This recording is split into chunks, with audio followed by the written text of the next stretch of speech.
I didn't go to the Allegheny National Forest looking for peace. I went there to get away from people. After a long year of failed connections, dead-end jobs, and one breakup too many, I packed up my 1986 Volkswagen Vanagon, the one thing that never failed me, and pointed it north, away from cell towers, away from noise, away from the weight of being seen but never really known. I figured the forest didn't care about my mess. It would just let me sit in it, quietly, until I found a way to breathe again. By the time I crossed into Pennsylvania, the sun was beginning to sink behind the trees, spilling a syrupy amber light across the two-lane road. Every now and then, I passed a lonely mailbox leaning against the road like it, too, had grown tired of waiting. The Vanagon rattled and sighed beneath me, the engine soft like a purr, and I felt something loosen in my chest. This was what I needed. Solitude, distance, air. The Allegheny Forest is massive, over 500,000 acres of wilderness crawling with elk, black bear, and stories older than the trails themselves. Most people camp in the southern parts where it's monitored. I didn't want monitored, I wanted isolation. So I picked a lesser-known section in the northern region up near Heart's Content Road. The name felt ironic. Nothing about me felt content. But it was remote, shaded, and not likely to be crawling with tourists or families dragging coolers and Bluetooth speakers. I found a dispersed camping spot off a narrow gravel road that hadn't seen much traffic, judging by the grass sprouting up the center. Thick trees curled overhead like fingers. No one around. Just the steady hush of wind through pine and birch. I parked the Vanagon near a clearing and killed the engine. Silence rushed in, warm and sudden. It was then I noticed the smell. Not sharp, not sulfuric, more like damp leather, old and faint, just clinging to the back of my throat. I chalked it up to the nearby creek and the decaying underbrush. Forests have a way of smelling like death even when they're teeming with life. I cracked a beer, stepped outside, and leaned against the hood. The sky overhead turned violet, the trees framing the last of the light. A flicker of something passed between the trees, maybe a squirrel or rabbit, but I didn't pay it much mind. What I did notice was the stillness. No bird song, no distant rustle, just an airless hush that felt off. You spend enough time camping and you get used to the rhythm of wild places. But this wasn't still like peace. It was still like waiting. I shook it off. I was projecting. Cities make you paranoid. The forest just takes its time. That night, I fell asleep to the occasional creak of branches above me and the metallic tick of the Vanagon cooling. I left the window cracked for the breeze. Around 2 a.m., I woke to the sound of crunching leaves. Not skittering, not a small animal. 2 steps, pause, 2 more.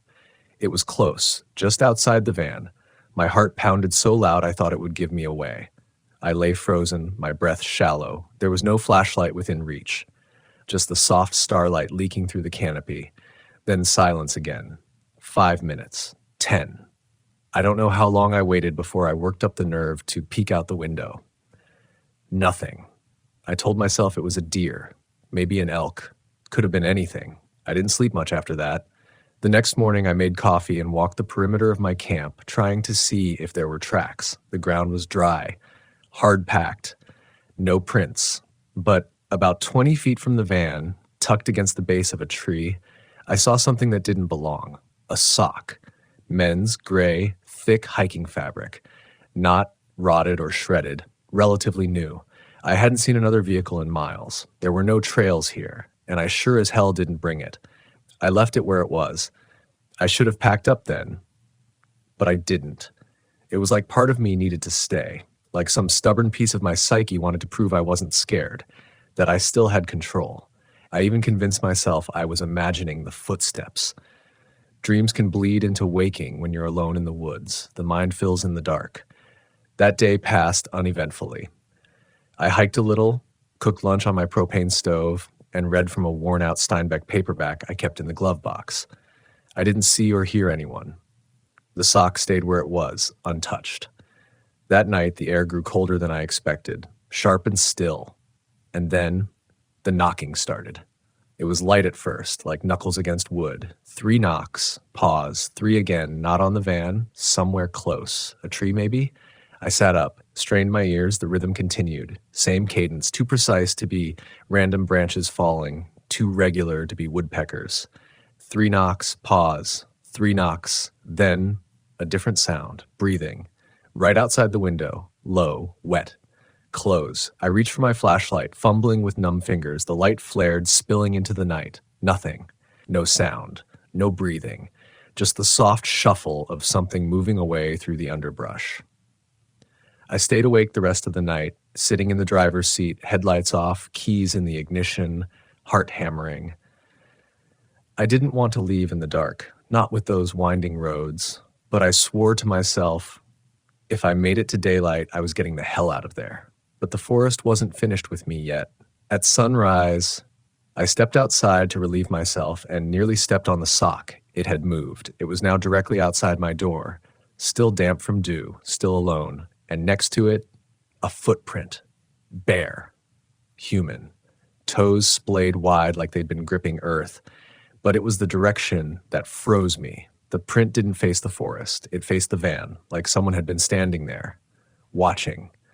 The print stared back at me like an accusation, and suddenly the air felt thicker, like I'd been breathing fine all along and only now realized how stale it was. My first instinct was to run, get in the van, hit the gas, tear down that gravel road, and never look back. But I didn't. I told myself it was a prank. Some other camper passing through, screwing around, but that didn't explain the silence, the smell, the fact that there were no tire marks, no backpacks, no voices in the distance. I'm not stupid. I know when my gut's screaming, but fear doesn't always make you smart. Sometimes it makes you stubborn. I didn't want to admit that I'd made a mistake coming here, that I was in over my head, so I told myself I'd stay one more night. Just one. I moved the van a little farther down the road, away from the sock, away from the footprint. The new spot was denser. Shadows leaned longer across the dirt. The canopy above knitted tighter. I tried to distract myself, went for a short hike down to a nearby stream, took photos of moss and water patterns like I could anchor myself in the reel. But the forest didn't feel real anymore. It felt aware. Every branch I stepped on echoed. Every bird call seemed rehearsed. The deeper I walked, the more I realized I couldn't hear anything behind me. No echo of footsteps, no crunch of leaves, just mine. Like the woods were swallowing sound. When I got back to camp, the van was exactly how I left it. But something had changed. The passenger side mirror had been tilted downward. Just slightly, like someone taller than me had leaned in. Looked inside. I stood there for a long time, not moving, watching the trees. My hands shook as I unlocked the door. The mirror creaked slightly in the breeze, but I knew the wind hadn't done that. I hadn't even noticed it until I returned. That's the kind of thing that messes with your head. Not the obvious scares, the little violations, the details that shouldn't change but do. I didn't eat that night, just sat in the front seat again, gripping the steering wheel like it was a lifeline. I kept the flashlight in my lap, the knife from my cook kit on the dash. The knocking started earlier. This time it was behind the van. 3 knocks, then silence. But it wasn't the knocking that made me panic. It was the whisper. Low, raspy, not words exactly, just a shape of sound. Like something trying to imitate language but not quite knowing how. It came from behind the trees, then to the side, then behind again. Every time I turned to face it, it moved. I shone the flashlight out the window, but the beam caught only empty branches and endless black. Then, just as I was about to shut the window and lock the door, I saw it. A shape, far off, between 2 trees, not moving, not approaching, just watching. It was tall, wrongly proportioned, thin in the way dead trees are thin. I couldn't make out a face, but I knew, it saw me. And I swear to you, it ducked behind the tree like a child playing hide and seek. That was it. I turned the ignition. Nothing. Dead. Battery was full earlier. No lights left on. No reason it shouldn't start. But the Vanagon was silent. A sleeping corpse. I tried again and again. But nothing. Then the whisper came again. Closer this time, almost at the door. I slammed the windows shut, locked every door, and curled in the driver's seat. All I could think was, don't look, don't move, don't let it know you see it. Hours passed. I don't know how many. My legs were numb. My breath fogged the glass. I didn't dare sleep. Outside, the forest didn't move, didn't breathe. It just waited. At some point near dawn, the Vanagon's dome light flickered on. Just for a second, no one had opened the door. It flickered once, then died. That's when I began to cry. Not because of fear, exactly, but because I realized something I hadn't admitted until then. With whatever this was, it wasn't human.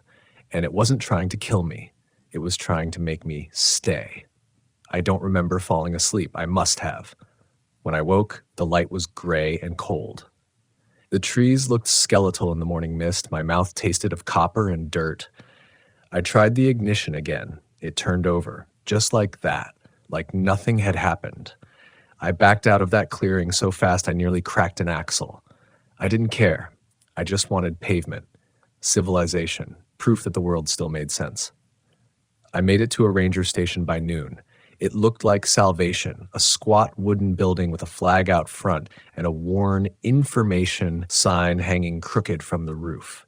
I staggered in, probably looking like I'd seen hell. The ranger was in his 60s, gray beard, calm eyes. He didn't flinch when I told him where I'd camped. But when I mentioned the sock, the knocking, the whisper, he didn't laugh, didn't ask if I was drunk or sleep deprived. He just said, "You camp off Heart's Content Road?" I nodded. He stared past me for a moment, like measuring something in the air. Then he said, "You're not the first." I asked him what he meant. He didn't answer, just handed me a thermos of coffee and said, "Some places don't want to be left alone." I never went back. But sometimes when I'm driving in the middle of nowhere and I see trees leaning just a little too close to the road, I hear the knocking again. 3 soft taps. Then silence. I didn't drive home that day. I got on Route 66, heading south, but I didn't point the Vanagon toward my apartment. I just kept driving. No destination, no plan, just motion. Because movement, at least, made it feel like I was putting distance between myself and whatever I'd left behind in those woods. But the thing is, it doesn't stay behind. Not really. It lingers. It presses into the folds of your memory like fog into fabric, slow, silent, and impossible to shake. That night, I pulled into a rest stop near Dubois, parked beneath a flickering light, and sat in the driver's seat with the doors locked and engine running. I didn't sleep. Couldn't. Every time I closed my eyes, I saw that silhouette behind the trees. Watching. Not charging. Not snarling. Just waiting. The next morning, I called my brother. Told him I'd had a weird night in the forest, left out the details. He said I sounded tired, said I should head home, but home didn't feel like a place anymore. Not after Allegheny. Not after that voice, that mirror, that sock. So I found a cheap campground a few miles outside of town, one with electric hookups and visible neighbors. I told myself it was just for the night, just to reset, a little comfort to quiet the static in my head. But comfort doesn't always work when the fear has already taken root. The people around me laughed over picnic tables, grilled hot dogs, walked their dogs without a second thought. It felt like watching another planet, one I could no longer access. And then I started noticing things. Small at first, a pine cone, resting neatly in front of my driver's side tire. Then later that night, a single muddy handprint on the rear window. I convinced myself it had been a kid playing nearby, but it was too high, too large. Still, I said nothing, slept with the flashlight on, locked every door twice. The next morning, I found a long, curling piece of birch bark wedged into the seam of the driver's door. The word "stay" had been scratched into it. That's when I started to unravel, not from the signs themselves, but from what they implied, that whatever had found me in the woods hadn't been left behind. It had followed me, not in the way you think, though. Not like a stalker with a footprint and a shadow, more like a scent, a signal, like I'd walked into something ancient, something territorial, and now it knew my name. I left that campground and drove west for hours. No map, No purpose, just a silent scream in my chest that wouldn't stop echoing. I parked behind a diner off Route 80 and tried to eat a sandwich I didn't taste. The waitress kept looking at me like I had blood on my shirt. I didn't. I checked, but there was something in my eyes. Something hollowed. I stayed off-grid for 3 more days. Gas station bathrooms, frozen burritos, slept in truck stops and dim corners of forgotten parking lots. But every night without fail, something would appear. Not the thing itself, but evidence. Once it was a dead bird placed gently on the windshield wiper. Another time, a series of small stones arranged in a perfect circle under the van. One night I heard the knocking again. Not on the van, on the bathroom stall door while I was inside. 3 knocks. Silence. Then another 3. I waited until the place was empty before I ran back to the van. The tension didn't rise like panic. It was subtler than that. It lived in the pit of my stomach, a constant tremor, like a string pulled too tight. And through it all, I kept thinking about what the ranger had said. Some places don't want to be left alone. What does that mean, really? Is it the land itself, the air, or is it something older, something that lives beneath roots and stone, watching the people who pass through, marking the ones it wants to keep? Whatever it was, I knew it wasn't done with me. And that realization broke something open in me I hadn't expected. Shame. Because the truth was, I hadn't gone into those woods just to be alone. I'd gone because I was trying to outrun something else entirely. It's easy to pretend that isolation is healing when really it's just hiding. My ex, Mariah, used to say I disappeared even when I was right next to her. I didn't know how to be seen without wanting to run. And Allegheny, it saw me. Not the surface stuff, not the stories I'd tell about myself. It saw the pieces I'd buried deep, the guilt, the anger, the fear of not being enough. Maybe that's why it marked me. It knew I wouldn't fight back. And maybe that's the real horror of being followed. Not that something wants to hurt you, but that something has finally noticed you, really seen you. And now it wants to keep you. On the 5th night after I'd left the forest, I parked the Vanagon in a forgotten corner of an old, overgrown field. No streetlights, no campers, just open sky. I was tired of running. I left the driver's window cracked. I turned off the flashlight, and I waited. I wanted to see it again. Not out of bravery, not out of strength. I think, deep down, I just wanted to know if I was imagining it, if I had finally broken, or if something real had slipped out of that forest and into the seams of my life. It didn't come that night. But the next morning, I woke up to something tucked under the windshield wiper. Not a sock, not bark, a photo, old, faded, black and white. A group of campers standing in front of what looked like a 1960s Volkswagen bus, all smiling. One of them looked a little like me. On the back, written in a thin, trembling hand, "We stayed." I didn't speak for hours after finding that photo. I just sat in the front seat of the van, staring at it, tracing the edges of the image with my thumb. The people in it, they were frozen in that strange way people are in old photos, smiling too wide, postures too stiff, eyes too hollow, like they were trying to project joy but didn't understand the shape of it. But it wasn't their faces that kept me frozen. It was the background, the same trees, the same crooked birch leaning slightly to the left, peeling like old paint. It was Allegheny. I don't know how I knew. There was no sign, no marker, no proof. Just that same stretch of forest that had been watching me from the moment I crossed into it. And I knew then, without question, that this wasn't over. That photo wasn't a warning.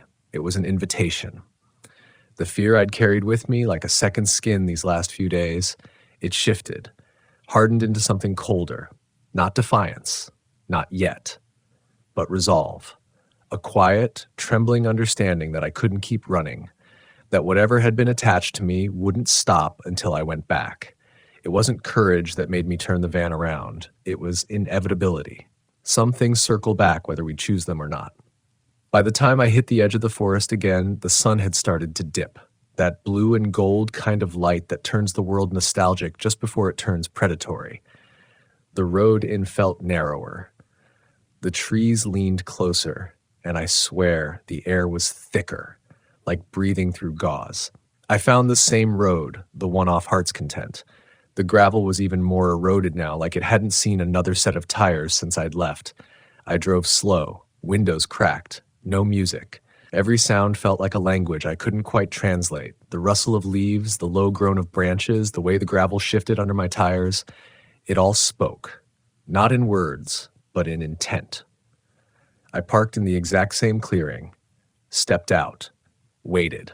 The forest was silent, not dead, listening. I took the photo and laid it on the ground in the center of the clearing. That felt important somehow, like an offering. Then I sat on the van step and waited. Minutes passed, then an hour. I heard nothing, saw nothing, but I felt it, that same low-frequency dread, the way your stomach sinks just before a car crash, that moment of weightless anticipation before something impacts. It settled into my bones, into the spaces between my thoughts. Then, knock, from behind the van. 3-time move, didn't even breathe, then to the left. 3 more knocks, then silence. I stood slowly, my flashlight in one hand, the knife in the other. I didn't want to fight, but I wasn't here to cower either. I walked into the trees, past the clearing, into the deeper dark. I don't know how far I went. The forest folds in on itself at night, bending time and distance until every step feels like a mile and every breath feels borrowed. But eventually I saw it, a figure, not hidden this time, standing in the open, not tall, not twisted, just average, plain, a man, maybe in his 40s, wearing a red flannel shirt, face pale, eyes too still. And beside him, another, a woman, younger, maybe early 20s, face gaunt, hands clasped in front of her like she was praying. They didn't move. They just stared. More emerged from the trees, one by one, a dozen at least, all dressed from different decades. Old hiking gear, denim jackets, some with wide collars, some with camp shirts stained and sun-bleached. And all of them had the same expression. Not fear, not anger, resignation. Like they had accepted something long ago that I was only beginning to understand. I took a step back. One of them raised a hand. Not fast, not threatening, just raised it slowly and pointed to the ground beside me. I looked down. There, in the moss, was another sock, same type as before, dirty white, one stripe, only this one wasn't old. It was mine. I checked my boots, still wearing both socks. I dropped the flashlight. The moment the light hit the forest floor, the shadows exploded. Not literally, but in my mind, in my chest. It was like they inhaled, like they had been waiting for the dark to return. And the whispering began again, not from behind, from everywhere, from inside the trees, from the roots, from the hollow beneath the soil. I ran.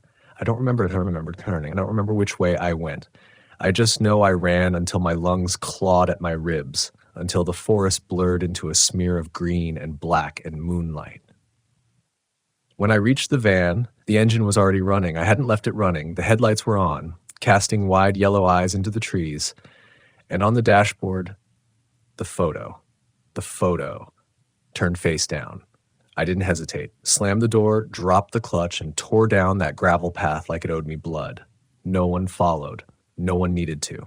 I knew then I hadn't escaped. I'd been allowed to leave. Whatever lived in those woods, it didn't trap people. It called to them. And those who heard it, those who truly listened, they never really left. I didn't sleep for 2 days after leaving the forest again. I tried. God, I tried. But every time I drifted off, the same dream yanked me back. Not a nightmare, not exactly. Just a sound. That low, patient knocking. 3 times. Then silence. Then again. Always from just behind whatever door I had locked. Bathroom stalls, motel rooms, the van itself. I'd wake up with the feeling that if I didn't open the door, something terrible would happen. And if I did, I'd never be myself again. The truth is, something changed in me that second night in Allegheny. I didn't know it yet, but something subtle had been rewired, like a string of lights now routed through the wrong voltage. Flickering, offbeat. I started forgetting things.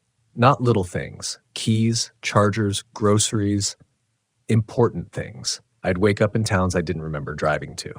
Once, I opened my phone and to find a series of photos taken from inside the woods. Photos I had no memory of capturing. My boots.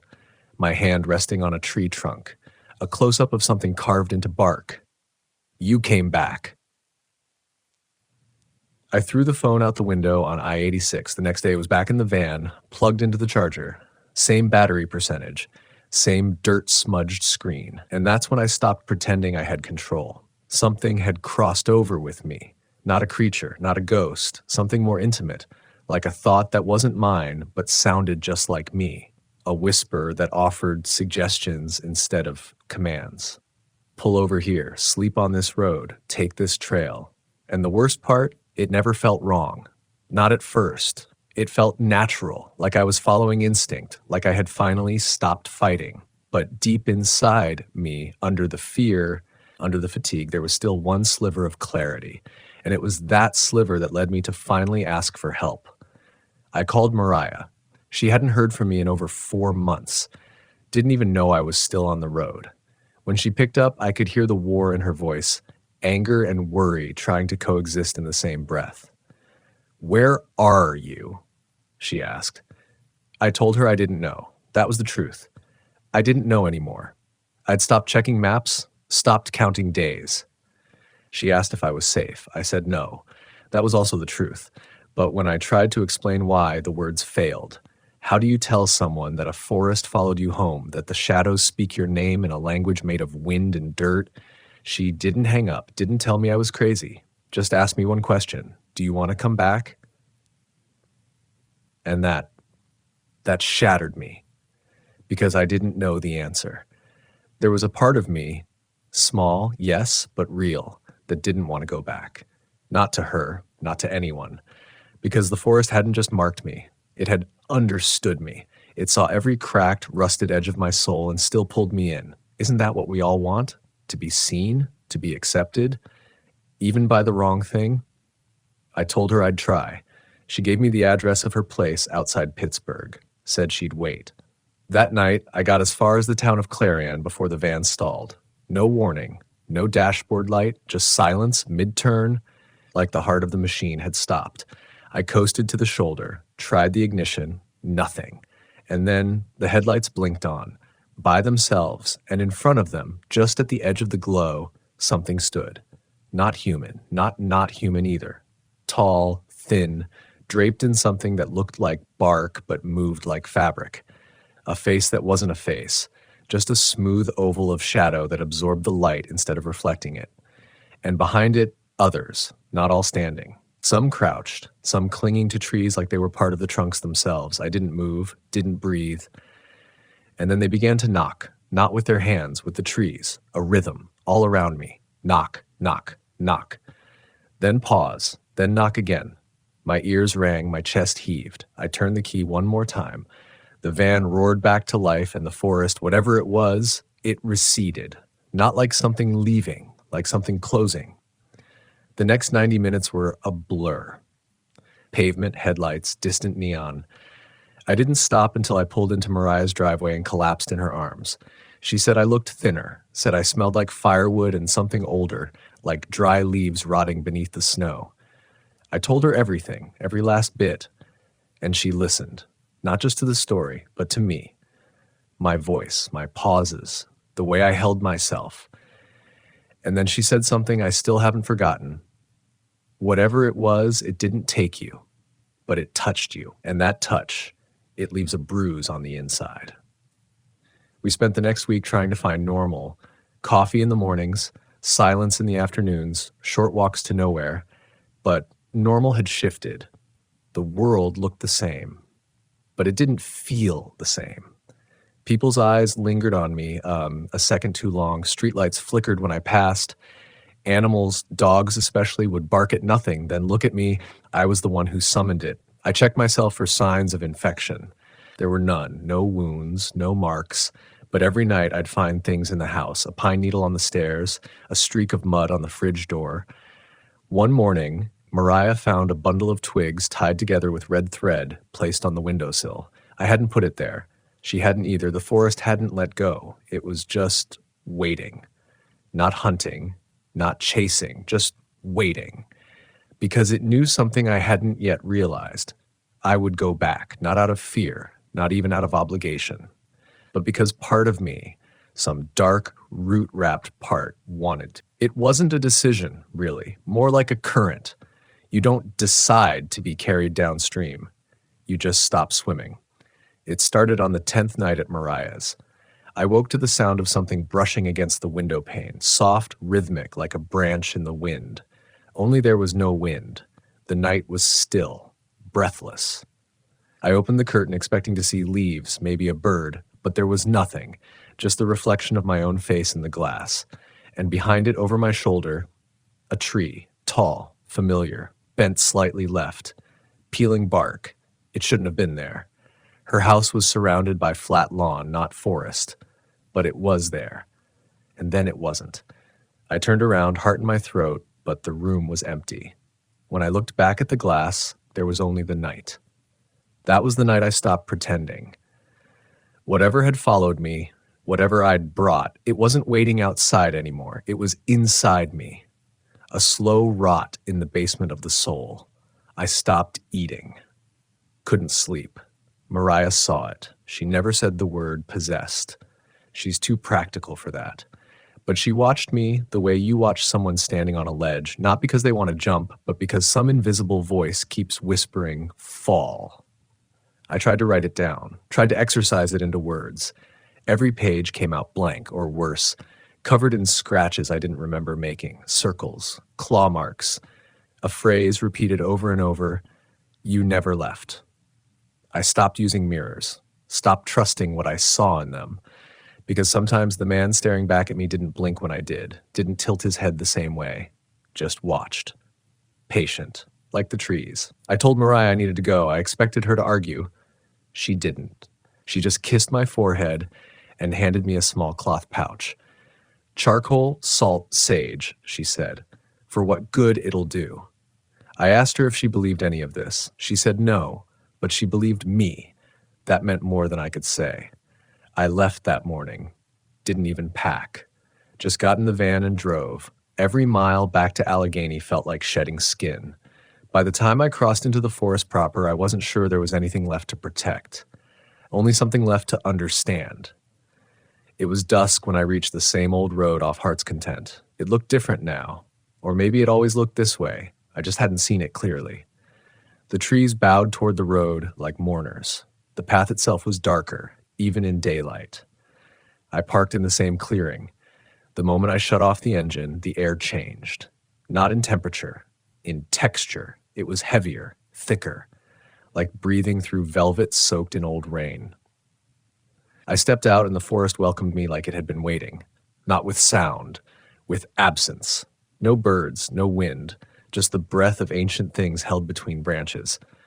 I walked deeper this time, no flashlight, no knife, just me. I passed the old birch tree, its bark sloved like sunburned skin.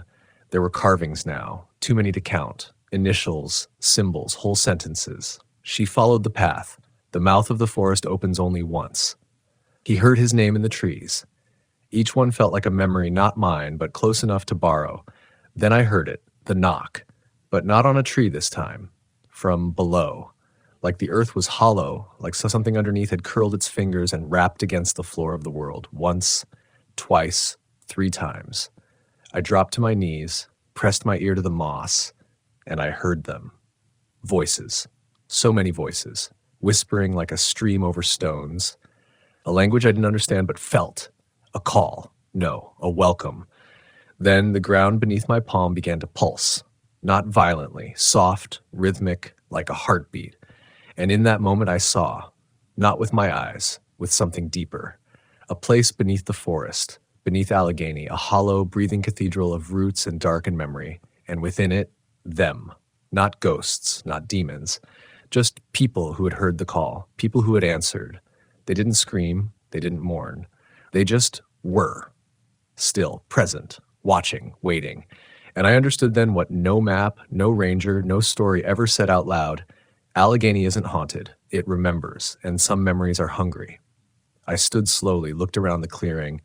It wasn't empty anymore. Shapes between the trees, not approaching, not threatening, just there. Witnesses. I reached into my pocket and pulled out Mariah's pouch, held it in my hand. The salt, the charcoal, the sage.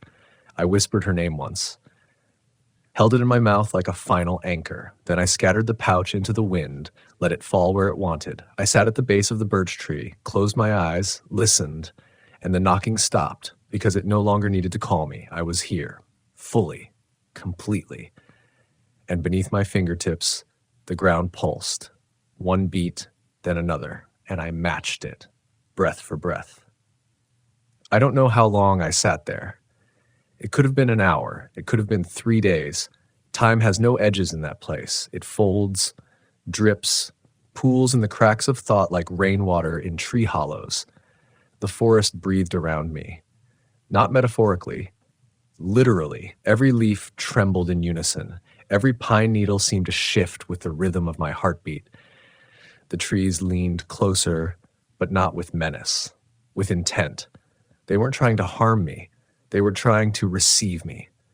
And that was somehow worse. I'd always thought horror lived in blood and teeth and screams in the dark, but it doesn't. Horror lives in welcome arms that should never be open, in the slow, irresistible kindness of things that want to keep you.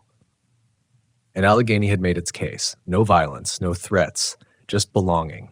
I could stay. No more fear, no more past, no more doubt clawing at the base of the skull. Just stillness, just root and breath and dark. I felt my spine relax, my jaw unclench, my heart slow to match the ancient rhythm in the dirt. And the forest noticed. It hummed. I could feel it in the soles of my feet, in the scars on my hands.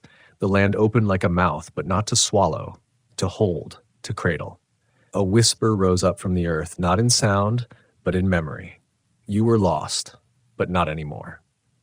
It wasn't my voice. It wasn't not my voice. It was the voice of every moment I'd driven without direction. Every campsite I'd picked hoping to outrun the ache inside me. Every night I told myself I liked the solitude when really I was just afraid of being seen. The forest saw me, all of me. And it didn't flinch. I reached out. My fingers brushed the bark. It felt warm, alive. And just as I was about to press my palm flat against the tree, just as I was ready to finally let go of the last tether that held me to the outside world, I heard her. Not the forest. Her. Mariah. Her laugh. Soft. Distant. Coming not from the woods, but from within me. A memory? Maybe. But it landed like thunder in that quiet. I pulled my hand back, and the forest shivered. Not with anger, with disappointment. The rhythm beneath me stumbled. Just for a second. But enough. Enough for me to remember. I chose this road, and I could choose another. I stood. The ground pulsed harder now, urgently, like a heartbeat accelerating into panic. Shapes stirred in the tree line, watching. I turned my back on them, and I walked, step by step, like tearing muscle from bone, like peeling frostbitten skin from flesh. It hurt, not physically, not exactly, but in a place deeper than nerve. The forest screamed without sound, a scream made of memory. Made of all the others who hadn't walked away. Faces flashed in my mind. The boy in the woods that first night. The whispers, the figures in the fog. They weren't lost. They'd been invited. And they'd accepted. I didn't run. Running would have been disrespectful. I left. I made it back to the van by dawn. The air was thinner, the light gray and forgiving. I opened the door, and the engine started on the first try. No knock, no flicker, just motion. As I drove away, I watched the trees shrink in the mirror. The sun finally cut through the mist. But the forest didn't fade. It waited. It always waits. That was 2 years ago. I've never gone back. But sometimes in the middle of nowhere, I'll feel it. When I stop at an unfamiliar campground, when the fire dies too fast, when the wind rustles the tent like it's trying to speak. That rhythm. 3 soft knocks, then silence. Then again. Sometimes I see others like me, in their Volkswagens, sitting alone, too still, faces turned just slightly toward the trees, listening. I don't talk to them. I can't, because if I did, I might recognize the same look I had, the look of someone halfway between being found and being taken. So I leave a note, no name, no explanation, just a warning carved into the bark of a tree. If it offers peace, ask what it costs. Because that's the lie the woods will never tell you. The peace isn't fake, it's real, it's deep, and it's forever. But it's not free. Nothing that wants to keep you whole ever is. And when you finally realize that, you've already stepped too far in. I almost did, and maybe one day I will again, but for now I drive and I remember. And sometimes in the silence between miles, I knock once, twice, 3 times, just to remind myself I'm still here, still choosing, still not home. And that for now is enough. I used to think the woods were honest. Brutal, yes. Indifferent, sure, but honest. When you walk beneath tall pines with the crunch of gravel under your boots and the wind threading through your hair, there's this kind of purity to it. Like everything artificial just peels away and you're left with what's real. But that was before the Angeles National Forest made me doubt everything I ever believed about wild places and about myself. It started with a drive. That's how it always begins, doesn't it? Just you, the hum of the engine, the steady rhythm of the tires on a cracked California highway. My Volkswagen Westphalia, a '91 model, tan with a faded stripe along the side, had been my companion for years. Her name was Elsie. I'd driven her through rainstorms in Oregon along the red cliffs of Utah, slept in her in the snowy stillness of Colorado. But something about this trip felt different. Maybe it was the heat. It was mid-September. But the Angeles National Forest still baked under a sun that refused to loosen its grip. Or maybe it was the way the GPS lost signal halfway up the winding road to the Buckhorn campground, leaving me with a half-folded paper map and a nagging unease I didn't want to acknowledge. I told myself it was nothing, that it was just the usual nerves of going off-grid for a few days. I'd done it plenty of times before. I even craved the solitude. But the silence that day wasn't the good kind. It was hollow, sterile, like the world was holding its breath. When I finally pulled into the campground, the shadows were already long. The place was empty, not unusual for a weekday, especially this late in the season. I picked a spot tucked beneath a stand of ancient Jeffrey pines. The site was perfect, level ground, a fire ring, a nearby trailhead that snaked off into the backcountry. It should have felt like a win. But even as I stepped out of the van, I felt it, that invisible pressure. Like the air itself had weight, not humidity, not heat, something else, something old. I shook it off and started setting up camp, cracked a beer, lit a fire, let the warmth lull me into thinking everything was okay. But that night, the forest refused to sleep. It started with the wind. Not just any wind, not the soft rustle of branches or the dry sigh of needles falling. This wind was methodical, patterned. It would rise for exactly 10 seconds, then vanish. 10 seconds of frantic whispering through the trees, followed by complete silence. Over and over. I timed it, counted the beats, 10 seconds on, 10 seconds off, like breathing, or worse, like something trying to mimic breathing. I tried to ignore it, pulled my blanket tighter, shut the van door, told myself it was just nerves, but sleep didn't come easy. And when it finally did, it came with a dream. In the dream, I was walking barefoot through the forest, except the ground wasn't dirt. It was ash. And every tree I passed had a face. Not carved, not shaped, but grown into the bark, twisted and screaming like they were frozen mid-burn. I was being pulled forward by something I couldn't see, couldn't fight. I kept hearing this low hum, not mechanical, not human, just this deep, resonant sound that vibrated in my bones. When I woke up, my shirt was soaked with sweat and the van felt like a coffin. The next morning, I told myself it was just a bad night. Everyone has them. I made coffee, stretched, grabbed my day pack, and decided to hike out a little. There was a trail I'd seen the day before, unnamed, unmarked, just a narrow break in the underbrush heading downhill. The map didn't list it, but that wasn't unusual in the Angeles. Plenty of old fire roads and deer paths crisscrossed the hills. The first hour of the hike was peaceful. The air was cooler under the canopy, the forest alive with birdsong, and the occasional scurry of lizards darting over sun-warmed rocks. But around mile 2, everything changed. First, the silence returned, that same unnatural stillness from the night before. No birds, no insects, not even the sound of my own footsteps seemed to carry. Then came the smell. It was faint at first, metallic, sour. I stopped, sniffed the air. It got stronger as I moved forward. like rust and rot, and something sweet, like overripe fruit left too long in the sun. My stomach turned. I told myself it could be anything. A dead animal, maybe.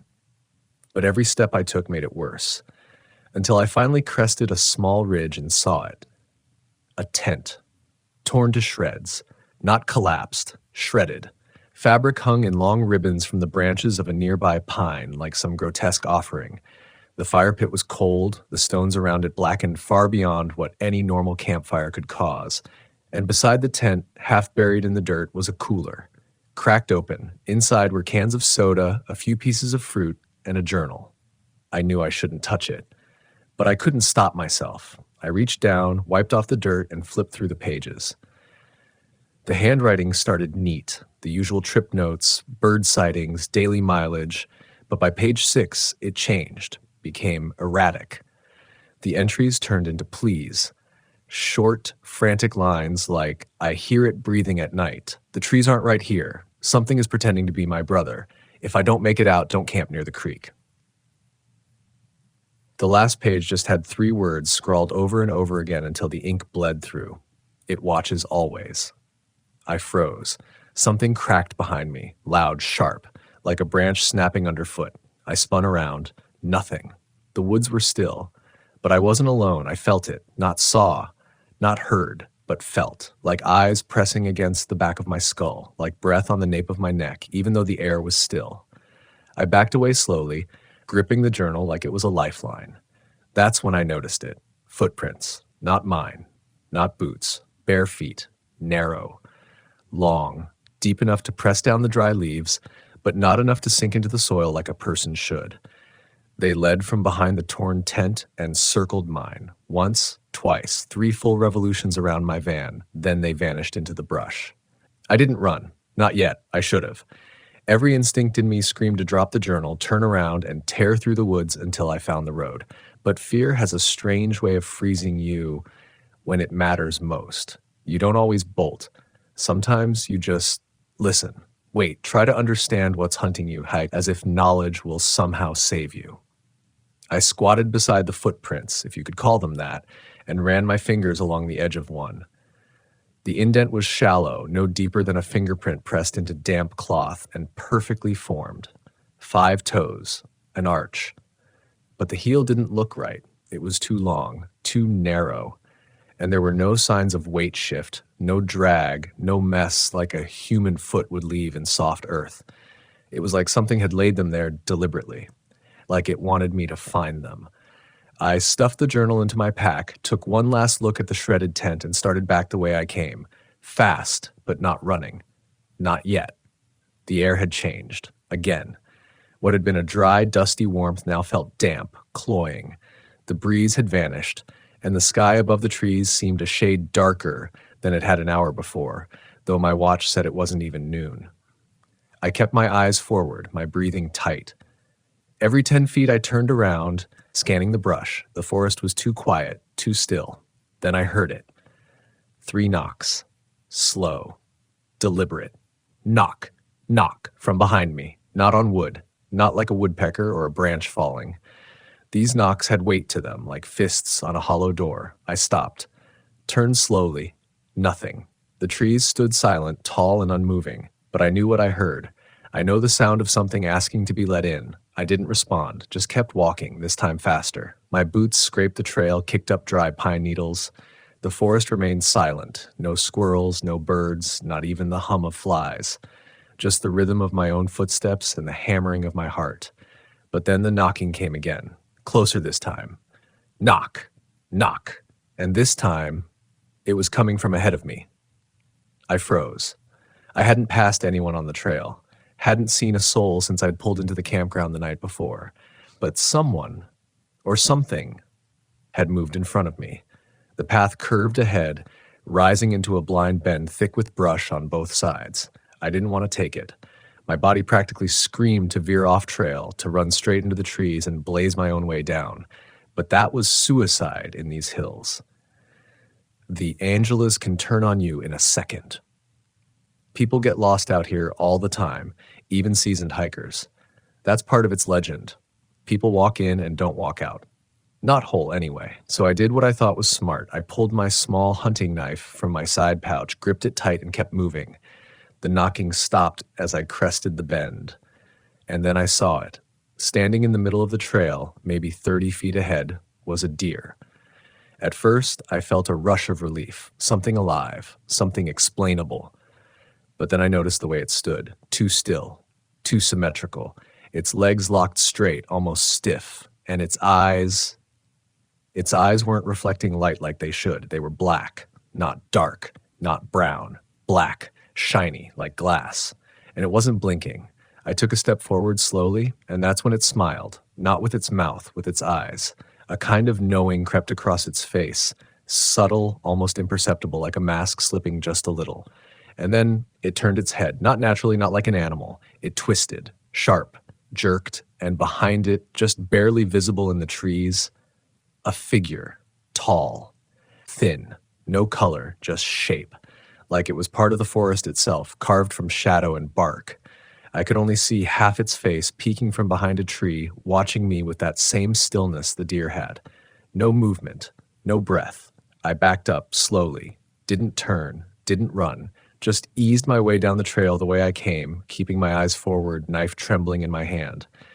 I kept backing until the bend swallowed them from view. Only then did I turn and walk. Faster, then faster still, until I was sprinting, branches whipping at my arms, the pack bouncing against my spine. I didn't stop until I saw the familiar curve of the parking loop and the dull, beautiful sight of my Westphalia parked beneath the trees. I slammed the van door shut and locked it. Only then did I allow myself to breathe. But it wasn't over.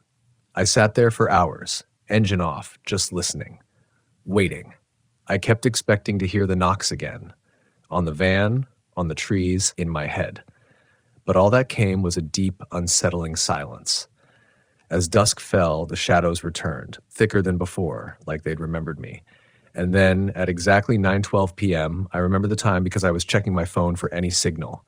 The van lights flicked on, by themselves, interior only, just a soft glow from the dome light, bathing everything inside in a pale yellow. I hadn't touched anything. I reached up, flipped the switch off, waited. Nothing. A full minute passed, then they came back on, no noise, no mechanical sound, just light. I opened the fuse box, checked every switch, everything looked fine. I flicked the switch again, off. It clicked back on. That's when I heard the scratching on the outside of the van from the driver's side door, a slow, dragging sound. Not like claws, like fingertips, testing. I didn't move, I didn't even blink, just stared at the door, my heart thudding in my ears. Then a whisper, right by the glass, soft, breathless, impossible. You brought it back. The voice was dry. Not raspy, not guttural. Dry, like leaves crunching underfoot or paper tearing in a still room. It didn't sound angry. It sounded disappointed. I didn't answer, couldn't. My throat locked up and every nerve in my body shrieked at once. I stayed frozen in the driver's seat, my knife still clenched in one hand, my other hovering near the ignition even though the keys were in my pocket. The scratching stopped. Not faded. Stopped. Sudden. I waited, eyes locked on the window, trying to catch a glimpse of movement. A shadow. Anything. But there was nothing there. Just the fogged glass and the faint shimmer of the forest outside, made eerie and surreal by the soft dome light. My brain was scrambling, replaying everything I'd seen, everything I'd ignored. The footprints, the tent, the journal, the thing pretending to be a deer, and now, this voice. You brought it back. What did that mean? My hands slowly slid into my pocket, fingers fumbling over the van keys. I didn't want to start the engine. Not yet. Part of me still thought if I just stayed still, if I didn't move, maybe it would pass. Maybe I hadn't really brought anything back. Maybe it was just in my head. Some trick of adrenaline and exhaustion. But then I smelled it again, that smell from the trail. Metallic, sweet, foul, only stronger now. It seeped into the van like a gas leak, through vents, cracks, crevices. It made my stomach twist and my eyes water. And with it came something else. A sound. Not knocking this time. Clicking. Soft. Deliberate. Like bones tapping against each other. Like teeth chattering not from cold, but from something far older, hungrier. It circled the van. I could hear it moving. Not footsteps exactly, but the brushing of limbs against metal, the faint groan of the suspension shifting under its weight as it passed too close. And through it all, that clicking. Never fast, never chaotic, just slow, patient, like it was waiting for something. That's when the journal, the one I'd taken from the destroyed camp, slipped off the passenger seat and hit the floor with a thud. It had fallen open. The pages flipped by themselves, one after the other, caught in a breeze that wasn't there. And then it stopped on a page I hadn't noticed before. Scrawled in shaky handwriting across the top were 5 words: "Don't speak. Don't answer it." That was all. No explanation. No context. Just a warning. I stared at the page, my breathing ragged. That voice, it hadn't been a hallucination. Someone else had heard it. Someone else had tried to warn me, and they'd failed. I slammed the journal shut and turned the key in the ignition. Elsie didn't start. The engine coughed, sputtered, then died. I tried again. Nothing. Not a click. Not a whir. Just dead silence. My headlights flicked on, without me touching the switch. And in that burst of light, I saw it. Standing at the edge of the tree line, no more than 20 feet away. Tall. Wrong. It wasn't shaped like a person, but it wanted to be. Its limbs were too long, its joints bent the wrong direction. Its skin, if that's what it was the color of wet bark, and its face was smooth, almost flat. No features except for 2 small indentations where eyes should be. And even though there was no mouth, I knew it was smiling. It stepped forward slowly, and every motion it made sounded like wood cracking in the cold, like trees falling in the distance. Loud in the way nightmares are loud, not in your ears, but in your bones. The headlights flickered. The thing raised one arm and tilted its head, and then it whispered again. But this time, I felt the voice inside the van, inside my head. Give it back. I knew what it meant. The journal. I didn't think. I grabbed it from the floor and threw it out the window. The moment it hit the ground, the lights went out, and the thing vanished. Just gone. No fade, no retreat, just not there anymore. The silence returned, deep and crushing. I sat there, breath ragged, sweat soaking my shirt, eyes scanning every shadow, and then, blessedly, the engine roared to life. Elsie's dashboard lights flared, and the low hum of the motor filled the van like a salvation hymn. I threw it into gear and tore out of that campground without looking back. The road out was harder than I remembered, narrower, windier, like the forest was trying to stretch it, to trap me inside a loop I couldn't break. But eventually, after what felt like an hour, I saw the main road. The signal bars on my phone returned, and the smell, that awful, sickly scent, finally faded. But the clicking never stopped, even after I hit the highway, even after I rolled down the windows and let the wind scream through the cabin, even after the sun began to rise and painted the mountains in that beautiful, familiar gold. I still heard it. Click, click, faint, persistent. I made it back to the city, parked Elsie in front of my apartment, didn't unpack a thing. I went inside, locked the door, turned on every light, and just sat, alone. I didn't sleep that night, or the night after. But on the 3rd night, I finally crashed on the couch, drained and delirious. I thought maybe it was over, until I woke up at 3:12 a.m. and saw muddy, barefoot prints in my hallway, circling my couch. Once, twice, 3 times. The prints were still wet, not dusty, wet. Muddy streaks ran in arcs across the hardwood floor as if someone had walked in from the rain, only it hadn't rained in days. I stared at them, my mind blank and racing at the same time. My body refused to move, like waking paralysis had followed me into the waking world. And they weren't child-sized prints. They weren't human either. Long, narrow feet, 5 toes, but distorted, stretched out in a way that hurt the eye to look at, just like the ones at the abandoned tent. I followed them with my eyes, not with my body. Not yet. Once, twice, 3 times around the couch. Then nothing. No prints leading away, no trail out. They just stopped, as if whatever made them had evaporated mid-stride. My first instinct was denial. I told myself it was some sick prank. Someone had followed me from the woods, Maybe the forest ranger, maybe someone pretending, maybe I was exhausted and tracking mud in my sleep, but I couldn't make myself believe it, because deep down, I knew I'd brought it back, just like the voice said. I finally stood, careful not to touch the prints. My whole apartment felt foreign, hollowed out, like the walls were just skins stretched over something watching me from the inside. I gathered every towel I owned and wiped the floor, fast, my hands trembling. I threw the towels in the trash outside, not the hamper. I didn't want them in the apartment. Then I opened every window, every door, lit candles, incense, every strange ritual I could remember from my grandmother's superstitions. And I waited for the sun. When it finally rose, I could breathe again. But the damage was already done. That day, I drove Elsie to a friend's place and left her there. I didn't explain. I just told him I needed a few weeks without the van. I walked home. No highways, no alleys, no shortcuts, just neighborhoods and sidewalks and light. But light doesn't save you from what follows. Not if it's already inside. The next sign came 2 days later. It started with the dreams. Every time I closed my eyes, I was back in that campground. Only this time, I wasn't standing. I was lying down, face pressed against dirt, eyes full of pine needles. I couldn't move, couldn't speak, and always, always the same sound in the background. Click, click, click, followed by breathing that wasn't mine. In the third dream, I turned my head and saw myself, lying next to me, eyes open, mouth stitched shut with black thread. I woke up screaming. I didn't sleep again for 48 hours. The dreams bled into my waking life.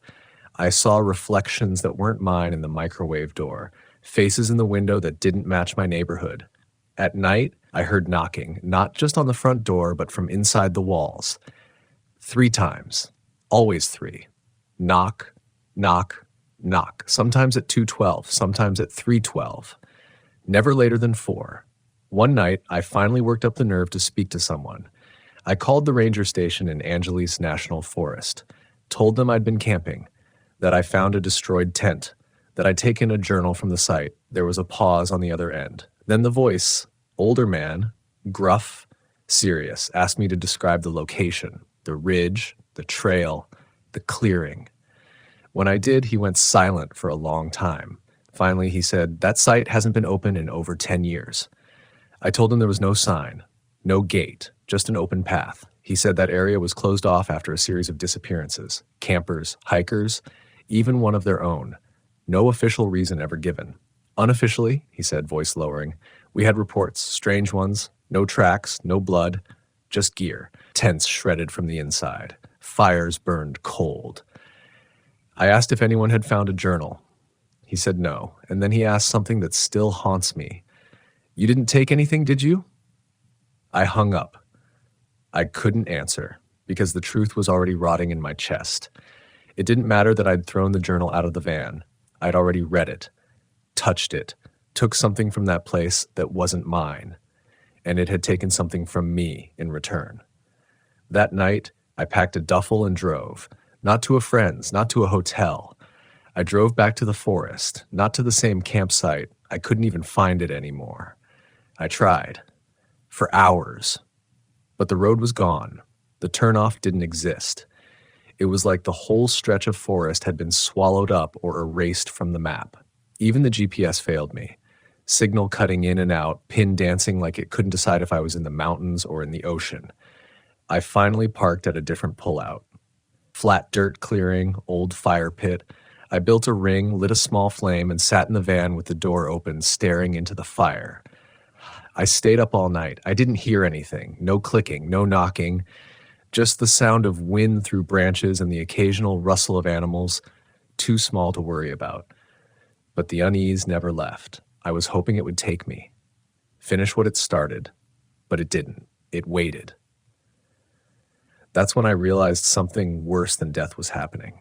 I wasn't being hunted anymore. I was being kept. Whatever I'd awakened, whatever I'd brought back, it had claimed me, marked me. Like a dog circles its territory, like fire consumes fuel but saves the ash. It didn't want to kill me. It wanted to follow me. For weeks, I tried to return to normal. I told myself that if I just stayed in the light, if I kept my schedule clean, saw people, slept with the TV on, kept sage burning in the corners, maybe the thing would forget about me. But that's not how it works. Whatever had marked me, whatever followed me back from those woods, it wasn't something you could pray away or forget. It wasn't a ghost you could reason with or a nightmare you could wake from. It was a presence, like gravity, like a second atmosphere pressing in, and it knew I was pretending. It started small as it always does. I'd misplace things, keys, my wallet, my phone, but not in the usual way. I wouldn't find them in the kitchen or under a pillow. I'd find them in the shower, behind the fridge, in the glove compartment of a locked car I hadn't driven in a week. Once, I found my toothbrush jammed into the soil of a potted plant, things that didn't make sense. Then, there were the smells. Not constant, just flashes. Rotten meat, mold, sometimes that same coppery sweetness I'd smelled the night the voice spoke to me. But the worst was the cold. It didn't come with the seasons or the wind. It came in moments, sudden, aggressive. I'd be brushing my teeth or cooking eggs, and suddenly the temperature would drop 20 degrees. My breath would cloud, my fingers would go numb, and no heater, no blanket, no coat could cut through it. It was the kind of cold that felt personal, like something had just walked through me. I began to fear sleep because the dreams returned, louder, clearer. The stitched mouth version of myself no longer just lay beside me in the dirt. He spoke without moving his lips, and his voice was mine, but hollowed out, like it had been played backwards through a cracked speaker. He told me things I didn't want to hear. You were warned. You heard it. You answered. And then always, at the end, now it wears your skin. I'd wake up drenched in sweat, fingernails bitten raw, heartbeat pounding in my ears like drums in a cave. I stopped going outside after sunset. I stopped trusting mirrors, and I stopped answering knocks, because they kept coming. Not on the door anymore.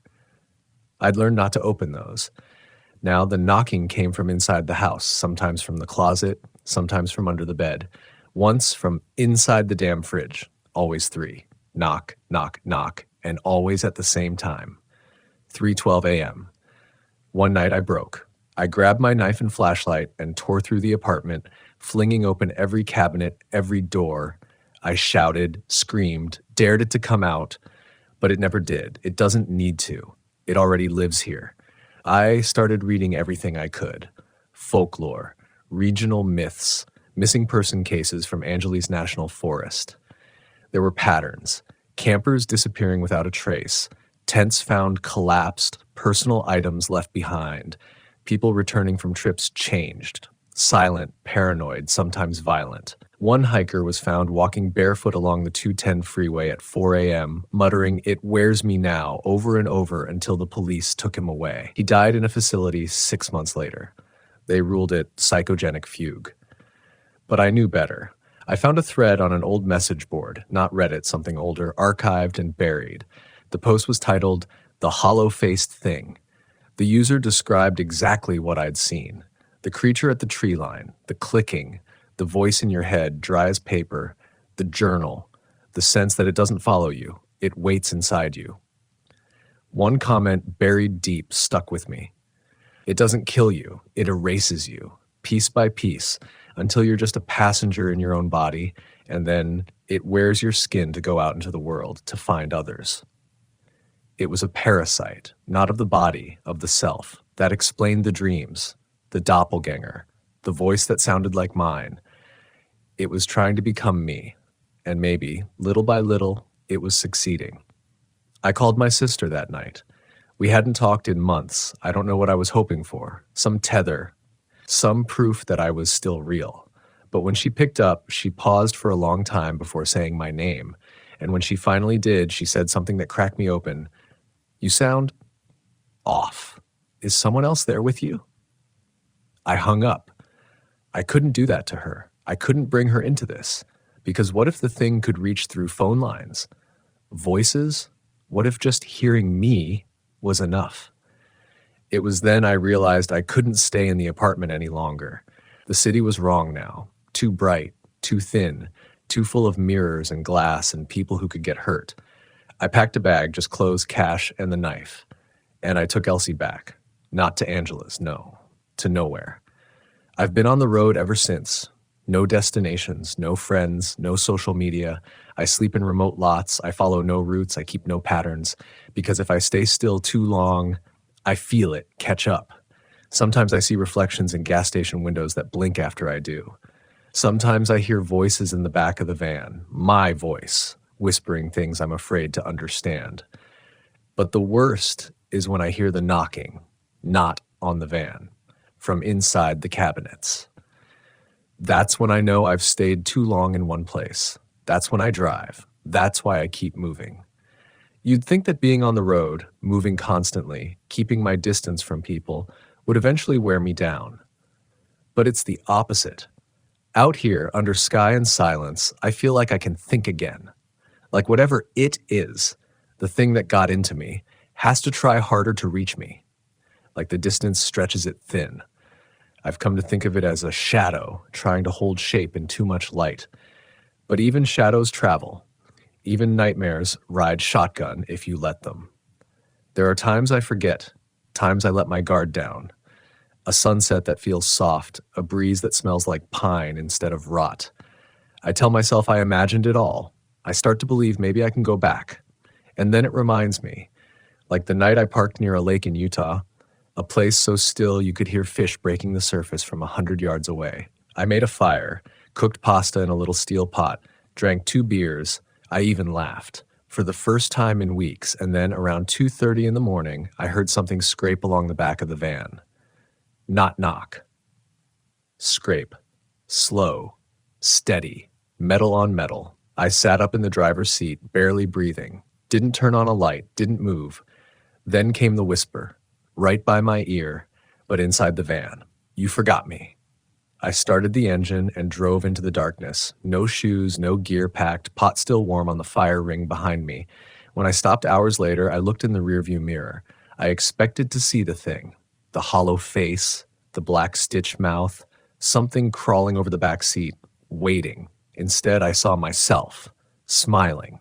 Only I wasn't smiling. I stared for a long time until the sunrise burned away the illusion. I don't check mirrors anymore. I cover them. Duct tape, old towels, whatever I can find.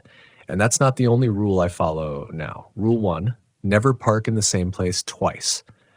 Rule 2, never camp near structures. No ranger stations, no cabins, no power lines.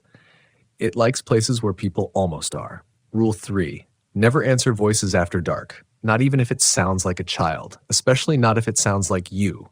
You learn quickly out here, because if you don't last long. And I've met others, not many, but enough to know I'm not the only one it's touched. I met a man in Arizona, tattooed sleeves, half a beard, traveling in a rusted-out Airstream. He asked if I ever felt like I was carrying a passenger. I said nothing. He just nodded, said, "Yeah, they don't need doors, do they?" He told me his brother disappeared in Joshua Tree, left a half-finished song playing in the van, gear untouched, doors open. When he went to look for him, he found a circle of rocks with teeth laid out inside it. The teeth were human. They were his brother's. He didn't go back to town after that, just started driving. And then there was the woman near Oregon, camped along the coastal fog line in a bright blue VW Westphalia. I passed her heading north on Highway 101, and something told me to turn around. When I pulled up beside her, she looked at me like she'd been waiting. We didn't talk about what followed us. We didn't have to. She just asked, "When did it first touch you?" I said, "Angelus." She nodded slowly and said, "Mine was Big Bend, same year." Then she said something that's never left me. It's not the woods that are haunted. It's the silence. That's where it grows. We shared a fire. She gave me a tin of peppermint tea. I gave her a knife. When I woke the next morning, she was gone. No tracks, no tire marks, just the steam from the tea still rising. Sometimes I wonder if she was ever real, or if the thing is learning to bait me differently. It doesn't need to scare me anymore. It knows how to comfort now. That's the worst part. It waits. It learns. Sometimes it even pretends to be hope. I've had dreams where my parents are alive again. Soft hands, warm food, stories about my childhood. But when I look closer, their eyes are hollow, and their mouths keep moving even after the words stop. Other times I see myself, not the stitched mouth version, but a better version. Happy. Settled down. A cabin somewhere. A dog. A wife with crow's feet who knows how to calm me down.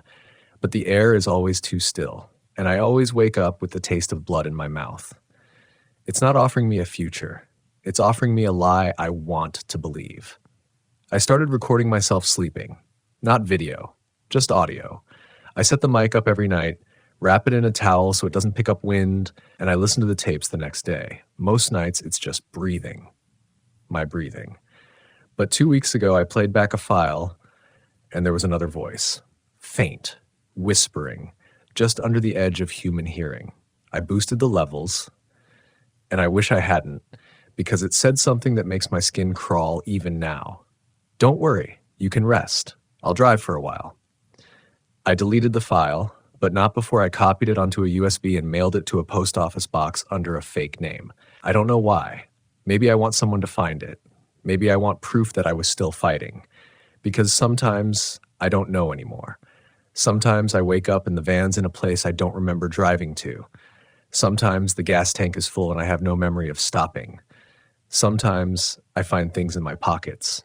Bones. Threads. A torn corner of the journal I threw away. It's as if it's leaving reminders. Breadcrumbs. Letting me know I can run all I want. But it knows where I am because it's with me or in me. Or maybe I am it now. I try not to think that way. I try to believe there's a way out. But belief is a fragile thing when your reflection no longer matches your memory, when your thoughts feel echoed, when the fear stops being about the dark and starts being about what you'll do when you're no longer afraid. Because that's the final trick, isn't it? It makes you forget you were ever afraid. And once that happens, you stop running. There's a campground in Montana. No name, no sign. You get to it by taking a service road that turns to gravel, then gravel that turns to dirt, and then dirt that dissolves into moss and roots and silence. It's the last place I swore I'd go, but 2 nights ago I dreamed of it again. The dream wasn't frightening. That's how I knew it wasn't mine. It was serene. Soft gold light filtering through the pines. My old VW sitting between 2 birches, a blanket draped over the windshield like eyelids resting. I felt peace. But when I looked in the window, the person behind the wheel wasn't me. It wore my clothes, it had my scars, but the eyes were mirrors, and I saw nothing inside. When I woke, I was already driving there. I don't remember turning the key. I don't remember pulling out of the rest stop. I just remember the taste of metal and the ache behind my eyes. And the smell. That familiar terrible sweetness, copper and rot like flowers that bloom too long in a closed room. The van was guiding itself now. And I was tired. So tired. So I let it. I let it take me back to where this all began. And now I'm here. Right now. Parked between 2 trees that I swear I've never seen, but somehow know by name. The air is still, not quiet, still, like it's listening. I haven't stepped outside yet. I'm staring at the tree line, at the exact spot where I first saw it. The hollow face, the voice in my head, the nightmare that bled into daylight. There's nothing there now, but I can feel it. I can feel it waiting. And for the first time since that first night in Angela's, I understand. It never wanted to chase me. It wanted to bring me home. And I've been coming here all along, every mile, every sleepless night, every campfire and closed eye and silent scream. They were just steps on the path back. It let me run so I would believe I was choosing, so that when I returned, I would belong to it completely. That's the final trick, the final horror. Not possession, surrender. It doesn't take you, it welcomes you. It waits for you to tire out your soul, question your own name, mistrust every memory until you look in the mirror and see something else staring back and finally say, okay, I'm ready. But I'm not. Even now, with my breath fogging the cracked windshield, with something whispering my name from under the van, with a rhythm in my chest that no longer matches my heartbeat, I'm still fighting. Because if I let go, if I step outside and walk into those trees, I won't come back. Not really. My body might return, might wave to neighbors, like buy groceries, even upload new videos to a channel none of you will recognize anymore. But my voice will be gone, replaced with something colder, smoother, something that remembers being human just enough to pretend. So I'm going to do something now, something reckless, dangerous, maybe even stupid. I'm going to tell you the truth. All of it. I've recorded this whole story, every detail, every flicker of light, everything I've been too afraid to write down. It's saved, backed up in 3 places with GPS coordinates, dates, times, and names. If this message reaches you, it means the story got out before it did, before it could wear me, before it could speak in my voice, because that's what it wants, not just me, you. It spreads by story, by memory, by the act of being understood.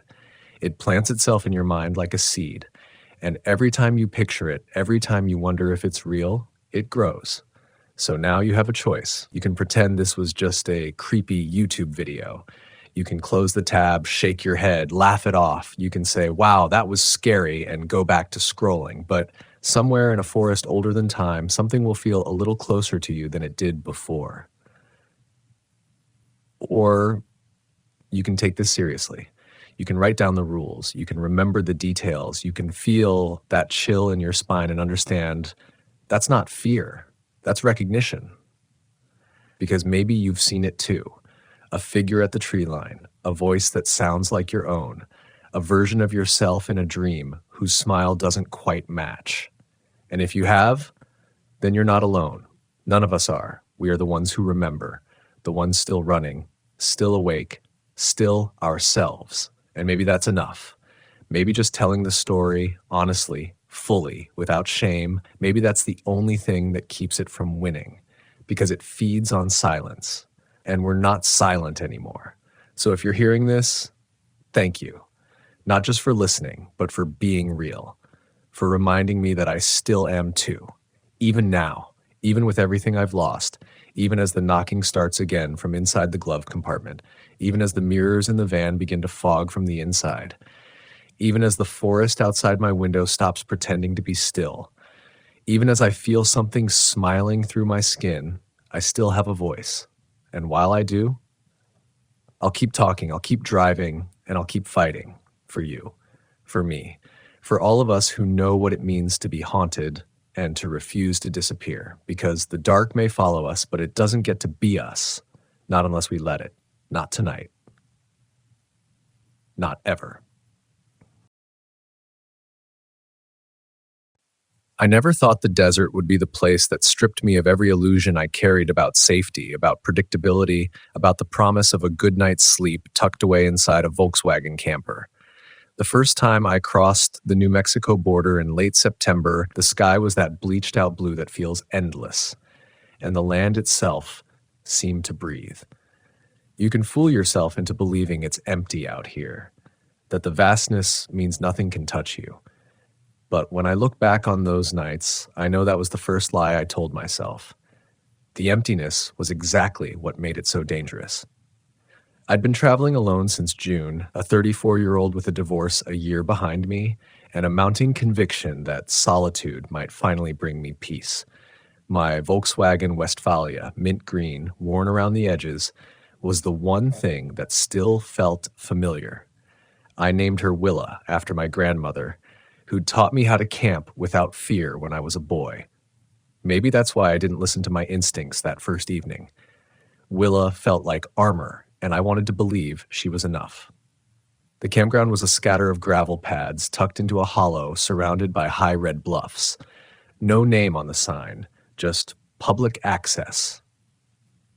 No other rigs in sight except an old Airstream parked crooked near the far end, its aluminum siding throwing the last gold rays of sun in my direction like a signal.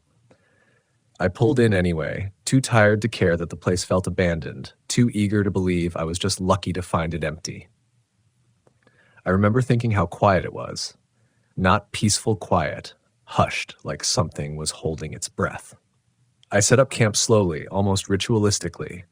Propane stove on the tailgate, folding chair unfolded with its faded mesh sagging in the middle, water jug on the picnic table. Even in the gathering dusk, the heat radiated off the rocks in waves that made the air look alive. I cooked instant noodles, pretending I couldn't feel the discomfort collecting at the base of my neck, like the moment before a stranger reaches out to tap your shoulder. After dinner, I tried to walk it off, following a narrow footpath past the airstream and out toward a shallow arroyo. The ground there was cracked in a network of pale lines, each fissure deep enough that you could wedge your fingers inside. A black bird, a raven or a crow, sat on a dead mesquite branch, watching me. I nodded to it because sometimes in the desert you talk to the things that look back at you. But when I turned to head back, I had this sudden awareness that my footsteps weren't the only ones moving. I told myself it was an echo, just the canyon replaying my own sounds. But as I neared the airstream, I heard something shift inside, a dragging noise, followed by a soft bump like a knee knocking against a cabinet. I stopped cold. The windows were dark, no lights flickering behind the thin curtains. I stood there, heart pounding in my throat, every instinct telling me to leave it alone. But then I saw a hand, pale, bony fingers curled around the edge of the half-closed door.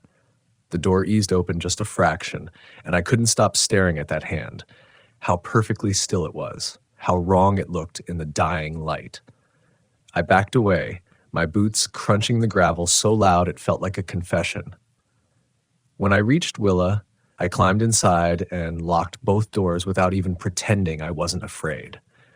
I lay on the narrow bench seat, my eyes fixed on the ceiling while I tried to listen, to really listen for any sign that whoever was in the airstream was coming closer. But the quiet was total, and that was worse than any footsteps. I kept imagining the hand on the door, the way it didn't move, how it seemed posed like something displayed in a window. I don't remember falling asleep, only the dreams, half-formed impressions of heat and suffocation, voices in the darkness that called me by name in a tone so intimate it made my skin crawl.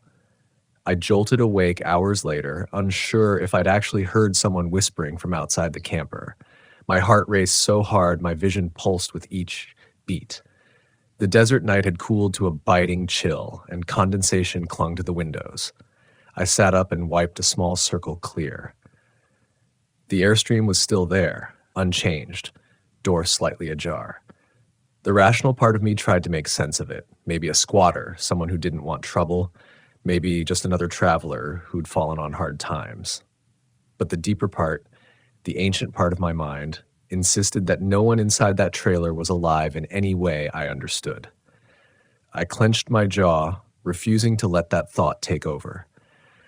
I told myself I'd leave at dawn, before the sun fully rose, before the desert heat could seal me inside that place any longer. But when the sky began to pale, I realized with a kind of dull horror that leaving wasn't as simple as turning the key. My battery was dead. In my anxiety the night before, I'd left the overhead lights on until they sputtered out, draining what little charge remained. I tried the ignition anyway, hoping for a miracle. But Willa gave only a feeble click, then silence. It's astonishing how fast fear can evolve into something sharper, more functional. I checked my water, counted my food, inventoried my options. I had a solar battery pack, but it was slow to charge and wouldn't get me moving in less than a day. My phone had 2 bars of reception. I could call for help, but part of me rebelled at the thought of admitting I was stranded, that I'd been stupid enough to put myself here alone. Instead, I decided to wait out the morning. Let the light come up, let the desert look less monstrous. In daylight, the airstream would be only an airstream, and the hand, if it was still there, would have some mundane explanation.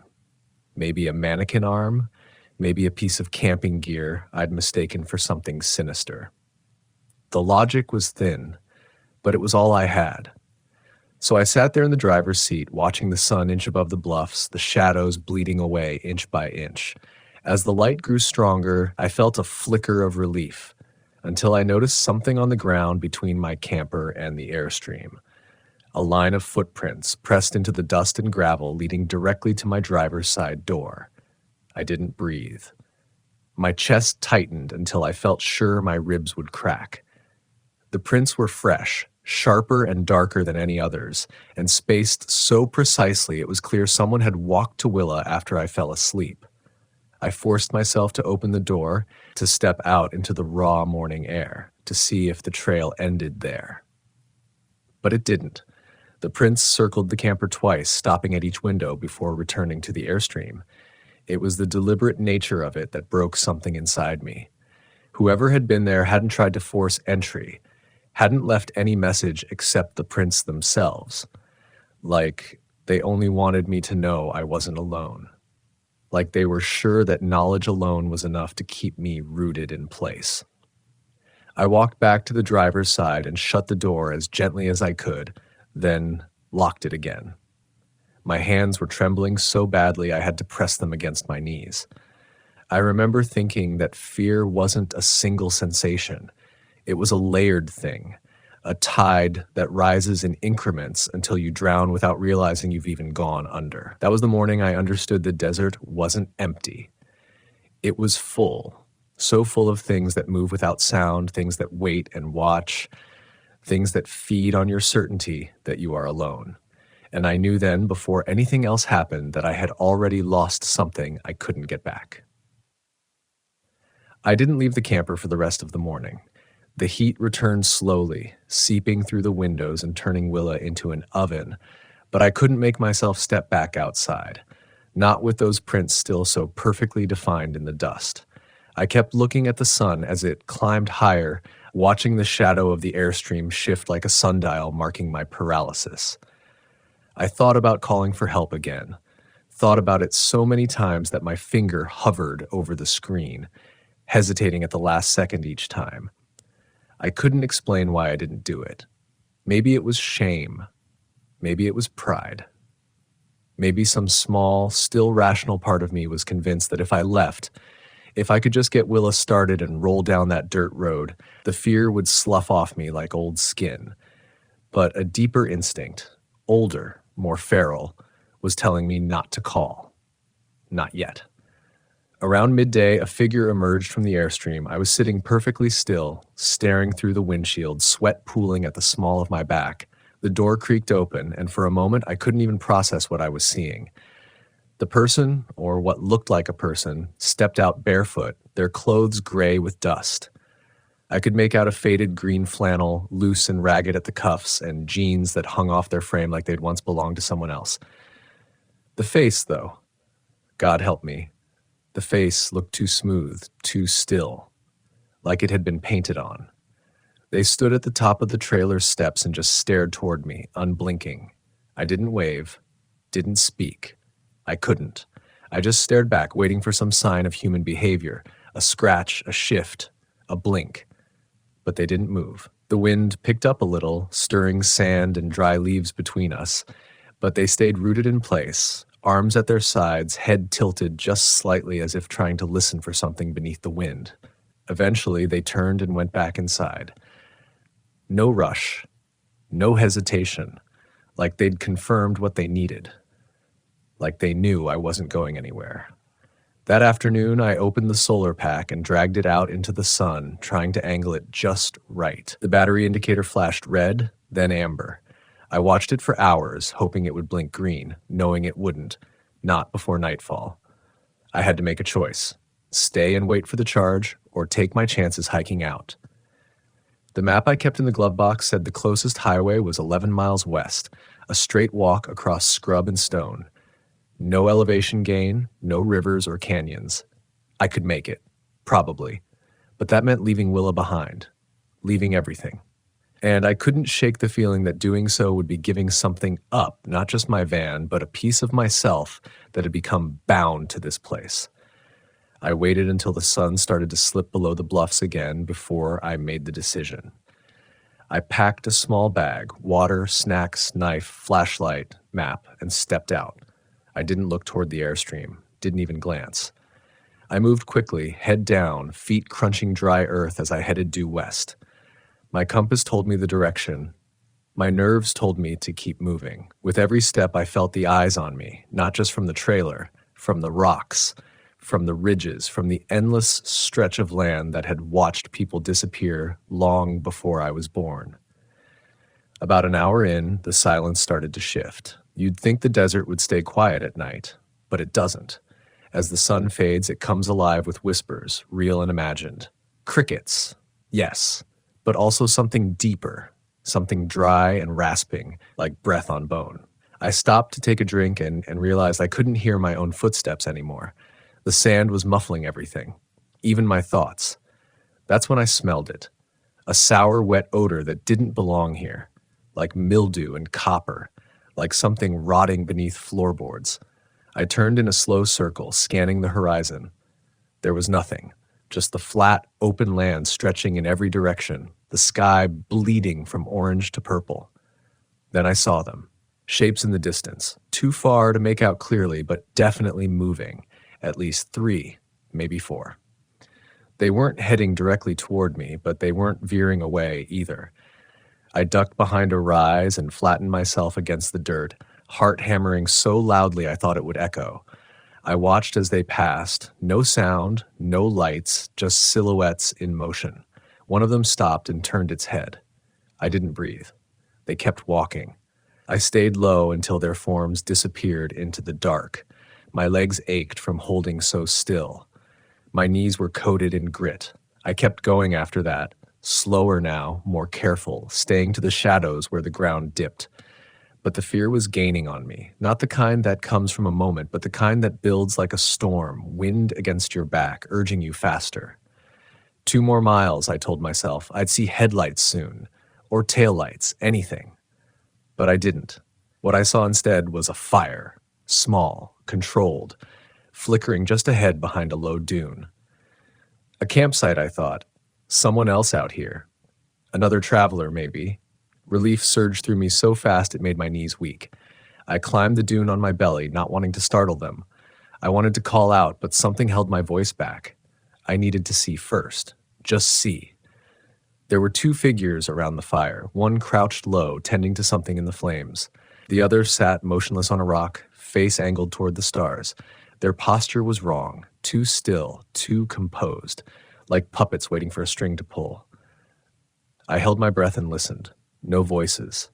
Just the crackle of firewood and the strange, soft hum of something vibrating in the air, low, steady, almost musical. The crouched figure turned, and I saw their face illuminated. It was the same face I'd seen that morning outside the Airstream. Not similar, not a twin, the same, exact. Like a photograph burned into flesh.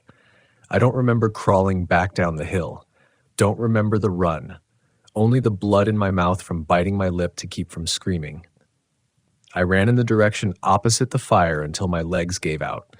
I fell hard, scraping my palms, the flashlight tumbling from my bag and rolling into the darkness. I didn't go back for it.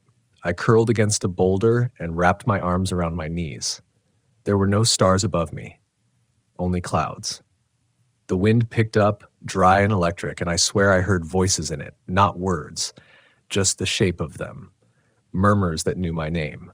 And I realized something then, something that felt like an answer I hadn't wanted to find. I wasn't lost. I was being herded.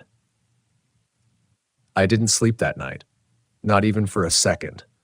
The rock I curled against was cold, too cold for the desert, like it had been hiding from the sun for centuries. I pressed my back into it anyway, trying to feel something solid, something that wouldn't shift or breathe or look back at me. The hum in the air didn't stop. It was so low it didn't seem like sound anymore, more like pressure inside my teeth, like vibration in my bones. I didn't know what time it was. The sky had gone completely dark, and even the clouds seemed unnaturally still, like they were waiting. The flashlight was still somewhere behind me in the sand, but I didn't dare move. I kept imagining the silhouettes at the fire, the way they didn't speak, the way their faces weren't just familiar, they were identical. I kept thinking, how can you be in 2 places at once? How can your face be a mask that gets passed around? The wind had shifted by then, carrying that awful smell again, wet metal and mold and something old, something dead. It got stronger the closer I got to sunrise, like the earth itself was exhaling after holding its breath all night. Around 4 a.m., I heard something that made my skin peel back inside. Footsteps. Soft. Deliberate. Not walking. Searching. They were coming from behind me, slow and heavy, crunching the gravel with that same careful rhythm I'd heard circling my van. I held my breath so long my chest started to scream. I didn't move, didn't twitch. I focused on the wind, on the rock, on the pain in my legs from staying curled so long.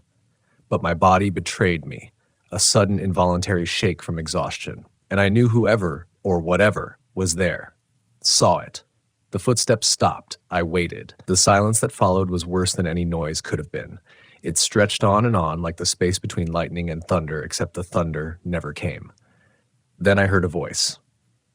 Close. A woman's voice, hoarse, whispering just behind the rock. Still in there? Not, are you okay? Not, are you lost? Not even, can I help you? Just that strange question, like she was confirming something she already suspected, like she already knew me. I couldn't answer.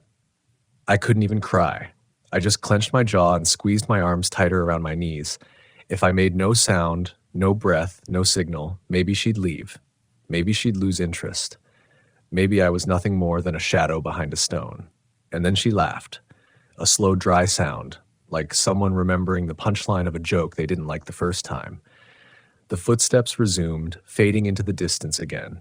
Not in retreat, not hurried, just wandering, like someone pacing a hallway in a home that no longer had doors. It took me an hour to move again. When I finally did, the sky had begun to change, casting that strange pink glow over the land, the kind of light that makes everything look ancient and unfamiliar. I found the flashlight. Its casing was cracked, but it worked. I followed the rising sun, using the light only when I had to. My body ached with every step. My water was nearly gone. And that's when I saw the road. It appeared over the next ridge, cutting through the land like a promise. Empty, straight. A strip of asphalt that shimmered in the heat like something unreal. I hobbled toward it, stumbling, shoes full of sand, every breath dry as paper. But the moment I stepped onto it, I froze. Because parked on the shoulder, maybe 100 yards down, was a van. A green Volkswagen Westphalia. Mint green, familiar in every detail. It was Willa. At first, I thought I was hallucinating, that I'd made a circle during the night and somehow ended up back where I started. But the terrain was different. The mountains had shifted, the bluffs were gone, and this road didn't exist on my map. There were no markings, no signage, no mile indicators. Just the van, parked in the sun like she'd been waiting. I approached slowly, unsure whether to feel grateful or terrified. Willa looked different. The outside was fine. Same scrapes on the bumper, same faded "Get Lost" sticker on the rear glass, but the windows were too dark, like they'd been tinted from the inside, and I couldn't see any movement. When I reached the door, I called out, "Hello?" Nothing. I tried the handle. It opened. The smell hit me first. Stale, closed-in air, mixed with that same metallic rot I'd smelled all night. My hand hovered near the door, my body caught between two truths. This was my van, and this was not my van. Inside, the bed was still made, my sleeping bag, my pillow, a cup of instant noodles still sitting in the cup holder, long dried into a hard yellow curl, my boots under the table, and on the driver's seat, a photograph. I picked it up with shaking fingers. It was a picture of me, taken from outside the van, through the passenger window. I was sleeping, turned slightly toward the camera, mouth parted, eyes shut. The timestamp on the bottom right corner said 2:14 a.m., last night. I dropped the photo and stumbled back, slamming the door behind me. My breath was coming fast, chest tight. I spun around, looking for a sign of life, any sign. The road was still empty. Nothing moved in the horizon. Then I heard the engine click, the starter trying to turn, inside the van. I hadn't touched the keys. They weren't even on me. I'd left them in my backpack during the hike out. The engine clicked again, once, twice, then stopped, and then the cassette player turned on. Music, scratchy and old, something warped and crackling like a lullaby played backwards. I recognized the song. It was a tape I used to play on long drives. Fleetwood Mac, Landslide. Only the voice was slower, the pitch wrong, like someone trying to imitate Stevie Nicks through water. I backed away from the van slowly. Every inch of my body screamed to run, to bolt into the wilderness, to get away from whatever had taken hold of Willa. But then something else happened. The passenger door opened, just opened. No sound, no motion, just the slow creak of a door easing toward me like an invitation. And behind it, seated in the passenger seat, was me. Not exactly me, but a version of me.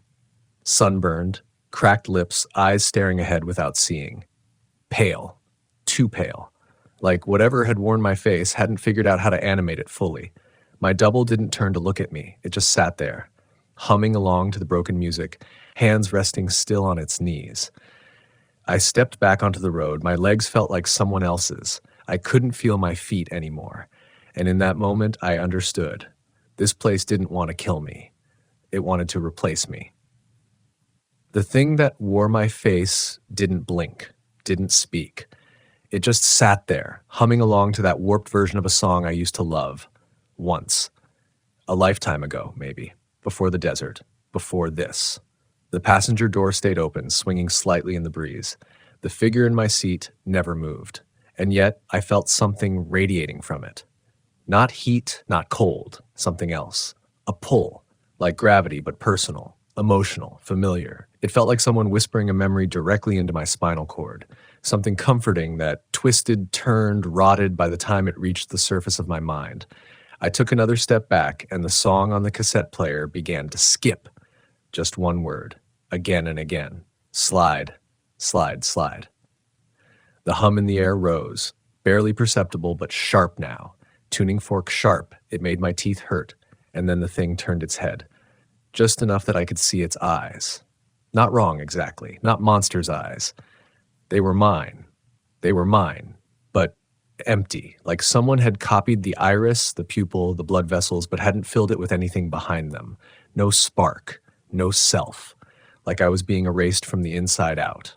I ran. I don't remember deciding. 1 second I was frozen in the middle of the road. The next my legs were burning again, driving me forward, pounding the pavement, lungs rasping dry air. I didn't look back.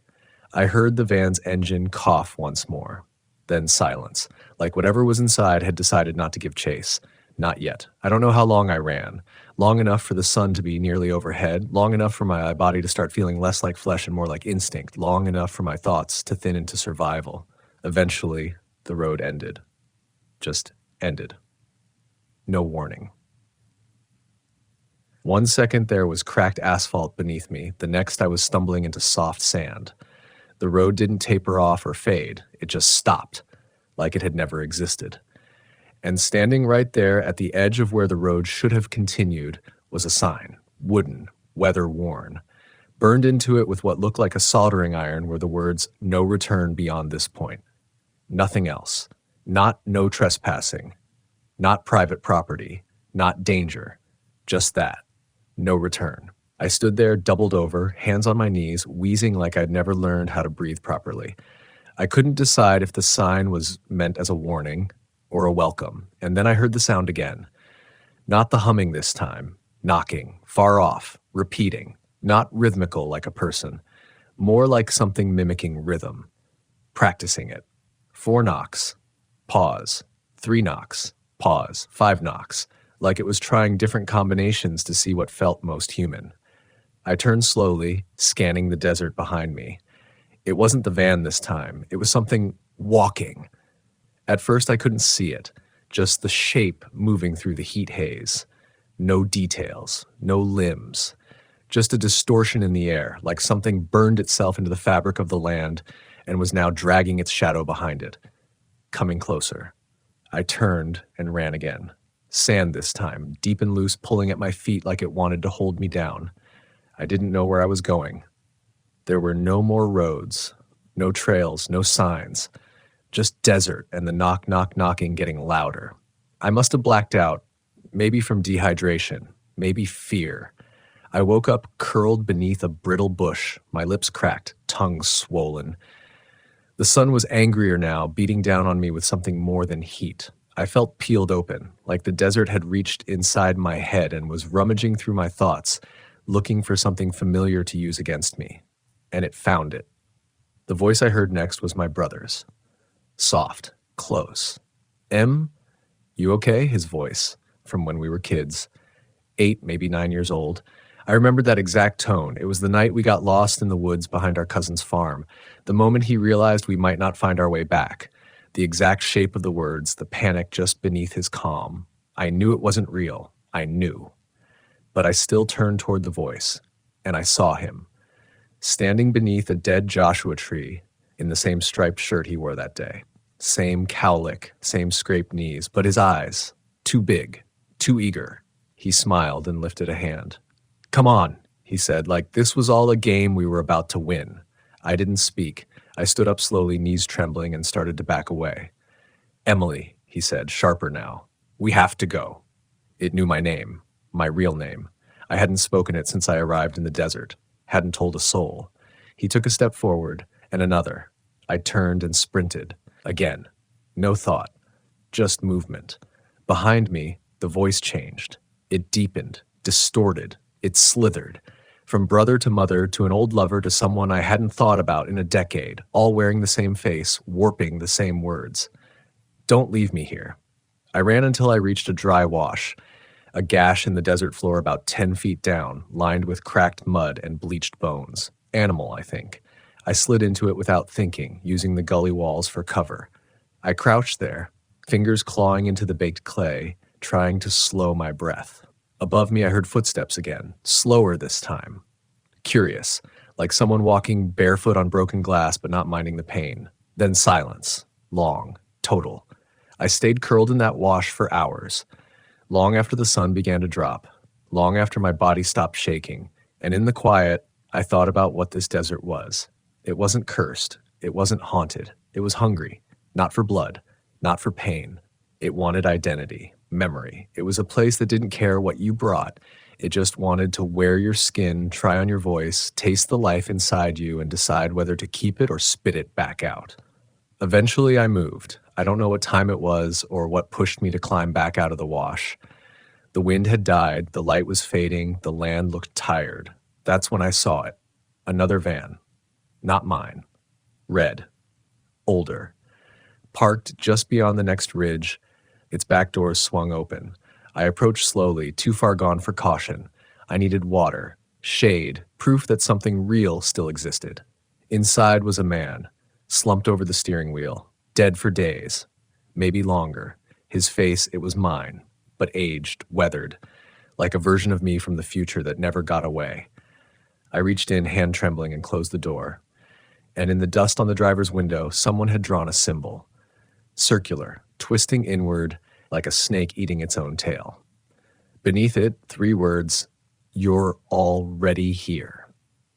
I backed away from that van like it might breathe. That red shell of a thing, dust-covered, heat-warped, just sat there under the falling sun, patient and indifferent, like the desert itself. The corpse in the seat, the version of me that could have been me, eyes dry and half-lidded, mouth open like the soul had been pulled out slowly, was slumped like it had never meant to die, only fade. But that message on the window, "You're already here." I wiped it away with my sleeve like that would make it less true, like it would undo whatever had set this whole thing in motion. And then I felt it again. The shift. Like gravity had changed direction, like the weight of the land had rotated just a few degrees off its axis. The light flickered, not visibly, not like a bulb, but inside me, like my body had blinked and missed a second of reality, a skipped heartbeat in the timeline. I dropped to my knees. Something was happening beneath the surface of the world, something old, something that didn't know language or borders or names. The desert didn't see me as a person. It saw me as a shape to be swallowed. And that's when the air shifted again. Cooler now, crisp, and impossibly, unbelievably, I heard the sputter of an engine. Not the red van, not the impossible green Willa doppelganger. Willa. The real one. I know it sounds insane. How could I know? How could I tell one van from another when this place had already mimicked my memories, my voice, my very face? But I knew. Some part of me, deep beneath the static and the heat stroke and the fear, recognized something in the rhythm of the engine. A cough in the timing belt I hadn't fixed yet. The slight rattle in the passenger side sliding door. It was her, and she was close. I scrambled up the ridge using both hands, bleeding from the dry, sharp sandstone that broke under my grip. I crested the hill just as the last pink light began to bleed into indigo. And there she was. Parked beside a battered saguaro cactus, passenger door wide open, music off, no figures inside. Willa. Real Willa. I sobbed. Not tears of joy, tears of release. Like the scream I'd been holding in for 1,000 years finally cracked its way out. I stumbled forward, every part of me ready to collapse into her arms. But I stopped short, because in the dust in front of the van, there were footprints. One set, barefoot, long and narrow. They circled the vehicle 3 times and then disappeared into nothing. Not the road, not the brush, just vanished. I looked around. Nothing but desert silence, the kind of silence that makes your ears ring. Then I climbed into the van. It smelled like home. Sage. Old coffee. Vinyl warmed by the sun. I checked the cabinets. My supplies were untouched. The journal I kept beside my bed was still there. The Polaroid of my brother and me clipped to the visor was still smiling down. This was her. No doppelganger, no trap. I shut the door, locked it, sat behind the wheel and turned the key. She started on the first try, and as the engine growled to life, I looked at myself in the mirror. I had changed, sunburned, gaunt, eyes too wide, lips cracked, but something deeper. I didn't look scared anymore. I looked hollow. I backed out slowly, turning onto a dirt trail I hadn't seen before. It led west, or maybe it didn't. The stars had already started to emerge, and directions here felt like illusions anyway. But the farther I drove, the more the desert began to fade behind me. The sky deepened. The air cooled. I passed a coyote on the side of the road that didn't move as I drove by. Just stared. It didn't blink. I drove until the gas needle dropped to a quarter tank. Then I pulled over and parked on a flat ridge overlooking a dead riverbed. No sound. No motion. Only stillness. And that's when I opened the glove box and found the second Polaroid. I hadn't put it there. It was me again. But this time I was standing here, beside this ridge, looking directly into the camera, one hand raised in a wave, the other resting on Willa's hood. The same clothes I wore now. Same angle of the sun. But in the photo, there was something in the background, a shadow, just over my shoulder, too long, too thin. I don't remember posing for that photo. I don't remember being watched. I don't remember waving. But the timestamp on the photo was exactly 5 minutes in the future. 5 minutes from now. I dropped the picture and stared out the window, and there it was, the shadow, moving along the ridge just beyond the curve of Willa's headlights. Too long, too thin. I didn't move. I couldn't. The photo lay face up on the dashboard, timestamp still staring at me like a countdown I hadn't agreed to. And the shadow, it stood still now, just outside the reach of the headlights, unmoving, unblinking, shaped like a man only in the way fire is shaped like a pattern. It looked real until it moved, until you stared too long and realized this thing didn't follow the laws we do. Its joints bent the wrong way, its head tilted like it didn't understand weight. And every second I looked at it, I felt something, some part of me, being copied, recorded, filed away, like it wasn't interested in hurting me, but cataloging me, learning how to become me. I killed the headlights. Total dark.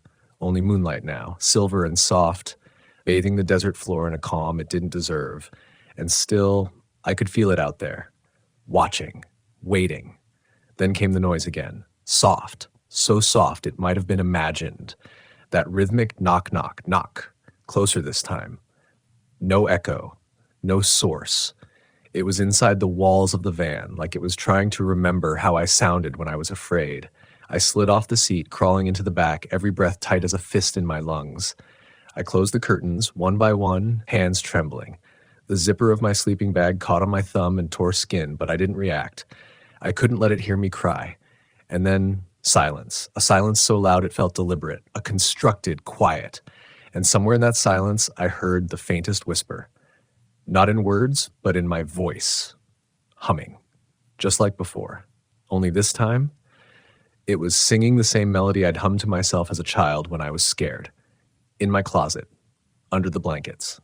That tune had been mine alone, private, buried, and now it was outside my van, outside me. I slid a hand under my pillow and pulled out the only weapon I had, a rusty camping hatchet I'd never used. I didn't know what I was going to do with it. I just knew I had to hold on to something real, because everything else was slipping. Time, memory, sound. My sense of self felt stretched, watered down. Like the longer I stayed here, the more pieces of me were being auditioned by this thing, this desert that wanted to perform me better than I ever had. And that's when the scratching started. Not on the outside of the van, on the inside, under the sink. A slow, curious drag of nails or claws against the aluminum. I crawled toward the cabinet, feet bare, each inch of floor suddenly cold. Too cold, the kind of cold that isn't about temperature. It's about presence. I knelt before the cabinet. The scratching stopped. The silence returned. And then I saw it. Not a creature. Not a hand. But an eye. Through the gap between the paneling and the floor, round, colorless, reflective, it stared up at me. Not blinking. And when I moved, it didn't follow. It just stayed locked on the exact place it had chosen, like I was the one who had shifted, and it was waiting for the rest of me to catch up. I slammed the cabinet shut, hard, through every lock I could find. Jammed a camp stove against the doors. Duct taped the gaps. I didn't care that it was primitive. I didn't care that it wouldn't work. I just had to feel like I was doing something. The rest of that night passed like a fever dream. Sweat. Shivering. Dehydrated. My brain running over memories I didn't even know I had. A birthday party when I turned 7. My mother holding my hand the day we buried my father. A storm on a camping trip when I was 14, trapped in the van for 6 hours, wind howling like wolves, and through it all, the hum, that same melody, just outside the wall of my mind. At some point, the sun rose again.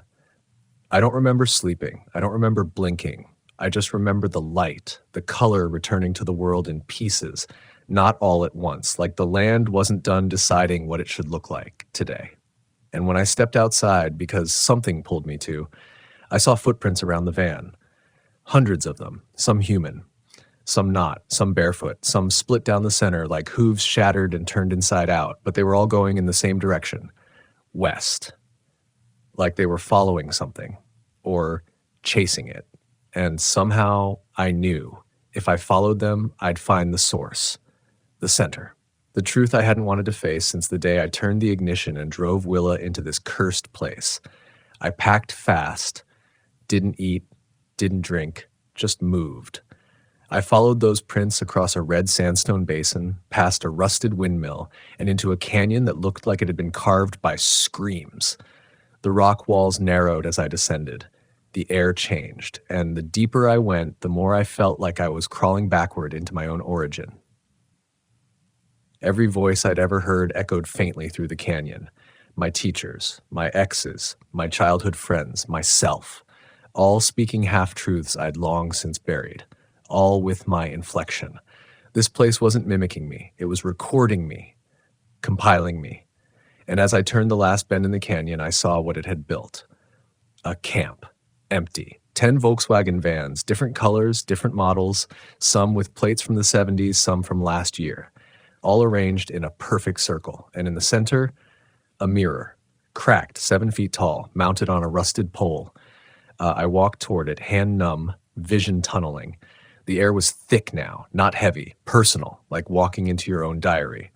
I stood before the mirror, heart ready to tear itself free, and I looked at myself, but it wasn't me. It was complete, polished. The version of me this place had pieced together, a better smile, more confident, colder, and behind its eyes, nothing, no pain, no conflict, just imitation. And the second I recognized that, it smiled wider and raised a hand to the glass, mimicking me before I even moved. That's when I understood. It wasn't trying to scare me. It was trying to replace me. I didn't move. The reflection in the mirror did. It tilted its head before I even thought of tilting mine. It raised an eyebrow I hadn't planned to raise. It smiled with teeth I no longer recognized as mine. And that's when it started speaking. Without sound, mouth-forming words I couldn't hear, only feel, deep in my gut where dread and memory overlap. I don't know how to explain it, except to say the mirror version of me wasn't speaking to my ears. It was speaking to my place in the world, like it had found the thread of who I was, and now it was giving me the option to let go, to hand it over, and vanish. My knees buckled, I fell into the sand, and for a few seconds I almost gave in, because somewhere beneath the fear, beneath the acid hunger of panic, was peace. Cold, absolute peace. The kind that says, if you give up now, there will be no more choices, no more pain, no more wondering who you are, what you're meant to be, why you hurt the people you love. You'll just stop. It was the most seductive thing I'd ever felt, and it wasn't mine. It belonged to this place, this desert, this mirror. I don't know where the strength came from. Maybe it was instinct or anger or the last shivering ember of defiance, but I stood. I walked up to the mirror. My reflection leaned in too, mimicking me perfectly, down to the micro expressions, the twitch in my jaw when I lie, the way I press my tongue to my molars when I'm trying not to cry. But this thing didn't feel like me. It felt like a performance of me, a puppet strung together by pain and history and stolen breath. And as I stood inches from the glass, watching my reflection breathe before I did, I whispered the one thing I hadn't dared to say since I entered this place. You don't know me. And it blinked. Not fast. Not startled. Studied. Like it had never considered that truth, that it had failed. I drew the hatchet from my belt, the one I'd clung to like a lifeline all night long, and without giving myself time to hesitate, I swung. The blade met the mirror, and the mirror did not break.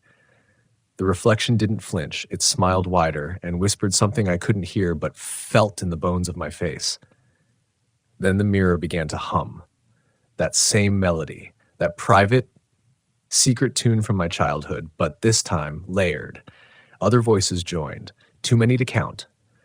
A chorus of the dead, the disappeared, or all the versions of me that this place had failed to turn. I couldn't stay. I ran, back through the canyon, past the rusted windmill, over the cracked print dried blood and false moons. I ran until Willa came into view. My van. The one that still smelled like me. I threw open the door, shoved the keys in, and she started with a gasp like a drowning person catching breath. I floored it. Didn't look back, didn't check the mirror, didn't try to understand the symbols carved into the rocks as I passed, runes, letters, or scars. I just drove. And then I saw the road again, not the trail, not the illogical loops and dust circles the desert had swallowed me in. The road, black asphalt, yellow line, and a sign. Route 191 North. The real world. The map. The exit. I didn't stop driving until I hit a town called St. John's. Tiny place, fewer than 4,000 people. Old gas station, one motel. A woman who looked like she hadn't smiled in a decade poured me coffee without asking what I'd been through. She knew. This wasn't the first time someone had crawled out of the desert, not entirely themselves. I slept 20 hours in room 4 of the Desert Dove Motel. When I woke up, the sky was pale blue and the air smelled of cedar. And I felt whole, almost. But I've never been the same, because now I know the desert has eyes. It has teeth. It doesn't just bury bodies, it absorbs identities. And if you camp long enough, if you wander far enough into those red hills and canyons with your van and your dreams and your past, the desert will ask to borrow you. Piece by piece. It won't kill you right away. It'll learn you first, try you on, and if you're not strong enough to resist, you won't die. You'll just become part of the archive. Another version, another voice in the hum. A few weeks after I got back, I checked the photos on my camera. Most were there. The sunsets, the campfires, the lonely highways, but in the middle of the reel, exactly halfway, was a photo I never took. A picture of me, standing at the circle of vans, facing the mirror, one hand on the glass, mouth open in song, and behind me, that long, thin shadow, closer than before, reaching. I deleted the photo, Or at least I tried. I hit the button, watched the screen flash. Delete? Yes. Deleting? Error. I tried again. Same process, same failure. And then the screen flickered. For just a moment, less than a heartbeat, the camera's display showed me something else. Not the picture, not the menu, my face. But not as it is now. The other one. The one I saw in the mirror, the one the desert made. It didn't blink, it didn't move. But the expression on its face wasn't hatred. It wasn't even satisfaction. It was curiosity, like it was still waiting to see what I would do, still studying me, even now, even outside. That was 3 months ago.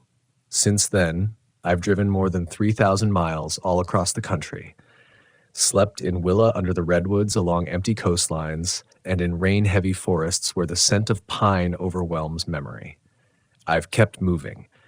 Everywhere I go, I meet people like me. Van lifers, drifters, wanderers in Volkswagen shells chasing freedom or silence or something they lost before they were old enough to name it. Some are young and wild, their dashboards cluttered with incense and guitar picks. Others are quiet, reserved, eyes too old for their faces. And every now and then one of them looks at me a little too long. Just stares, like they're trying to remember if they've seen me before, like they're waiting for me to do something. Or maybe like they recognize me. Not me, exactly, but a version of me. And I recognize them too. A flicker of my own voice in their laugh, a familiar melody humming under their breath when they think no one's listening.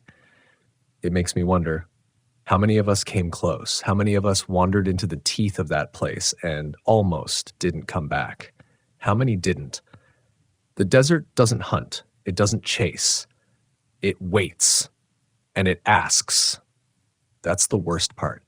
It asks so quietly you don't even realize you're answering until your voice is gone, until your image is walking without you, until you look in the mirror and the face staring back is already halfway gone. That's what makes it dangerous. Not the heat, not the isolation, not the creatures or hallucinations or even death. It's the invitation, the quiet pull of surrender disguised as stillness. The question, wouldn't it be easier to let go? And the truth is, sometimes it would, but I didn't. Not then. Not yet. And maybe that's the lesson I was meant to learn. Not how to survive, not how to fight, but how to remain. Even when something in you wants to be copied, erased, rewritten, stay. Even if your voice shakes. Even if your hands forget how to hold a map. Even if your memories come back broken and the road doesn't feel like yours anymore. Stay. Because there is nothing in that canyon of glass and dead vans and mirrored selves that can replace the real thing. The cracked, terrified, longing, honest you. The one who hums that tune to remember what it felt like to be safe. So I keep Willa close. I check the cabinets every night. I sleep with my hatchet beside the bed, not because I expect to fight, but because it reminds me what I'm capable of choosing. I check the mirrors, always, because if I ever see it again, that other me, I need to know. I need to be ready. And if the humming returns, if the road starts to loop, or the horizon forgets how to rise, or the sky turns that wrong kind of red again, I'll drive, not away, but through. Because now I understand. The desert didn't want to kill me. It wanted to teach me something. The only question is whether I had the strength to learn it. And maybe you do too. So if you're planning to camp out there, really camp deep into the places that feel forgotten, just promise me this. When the night gets quiet, when the air turns cold for no reason, when the fire flickers and you think you hear your own voice humming from the other side of the trees, don't answer, don't move. And whatever you do, don't look in the mirror. Because if you do, and the version you see blinks before you do, then it's already too late.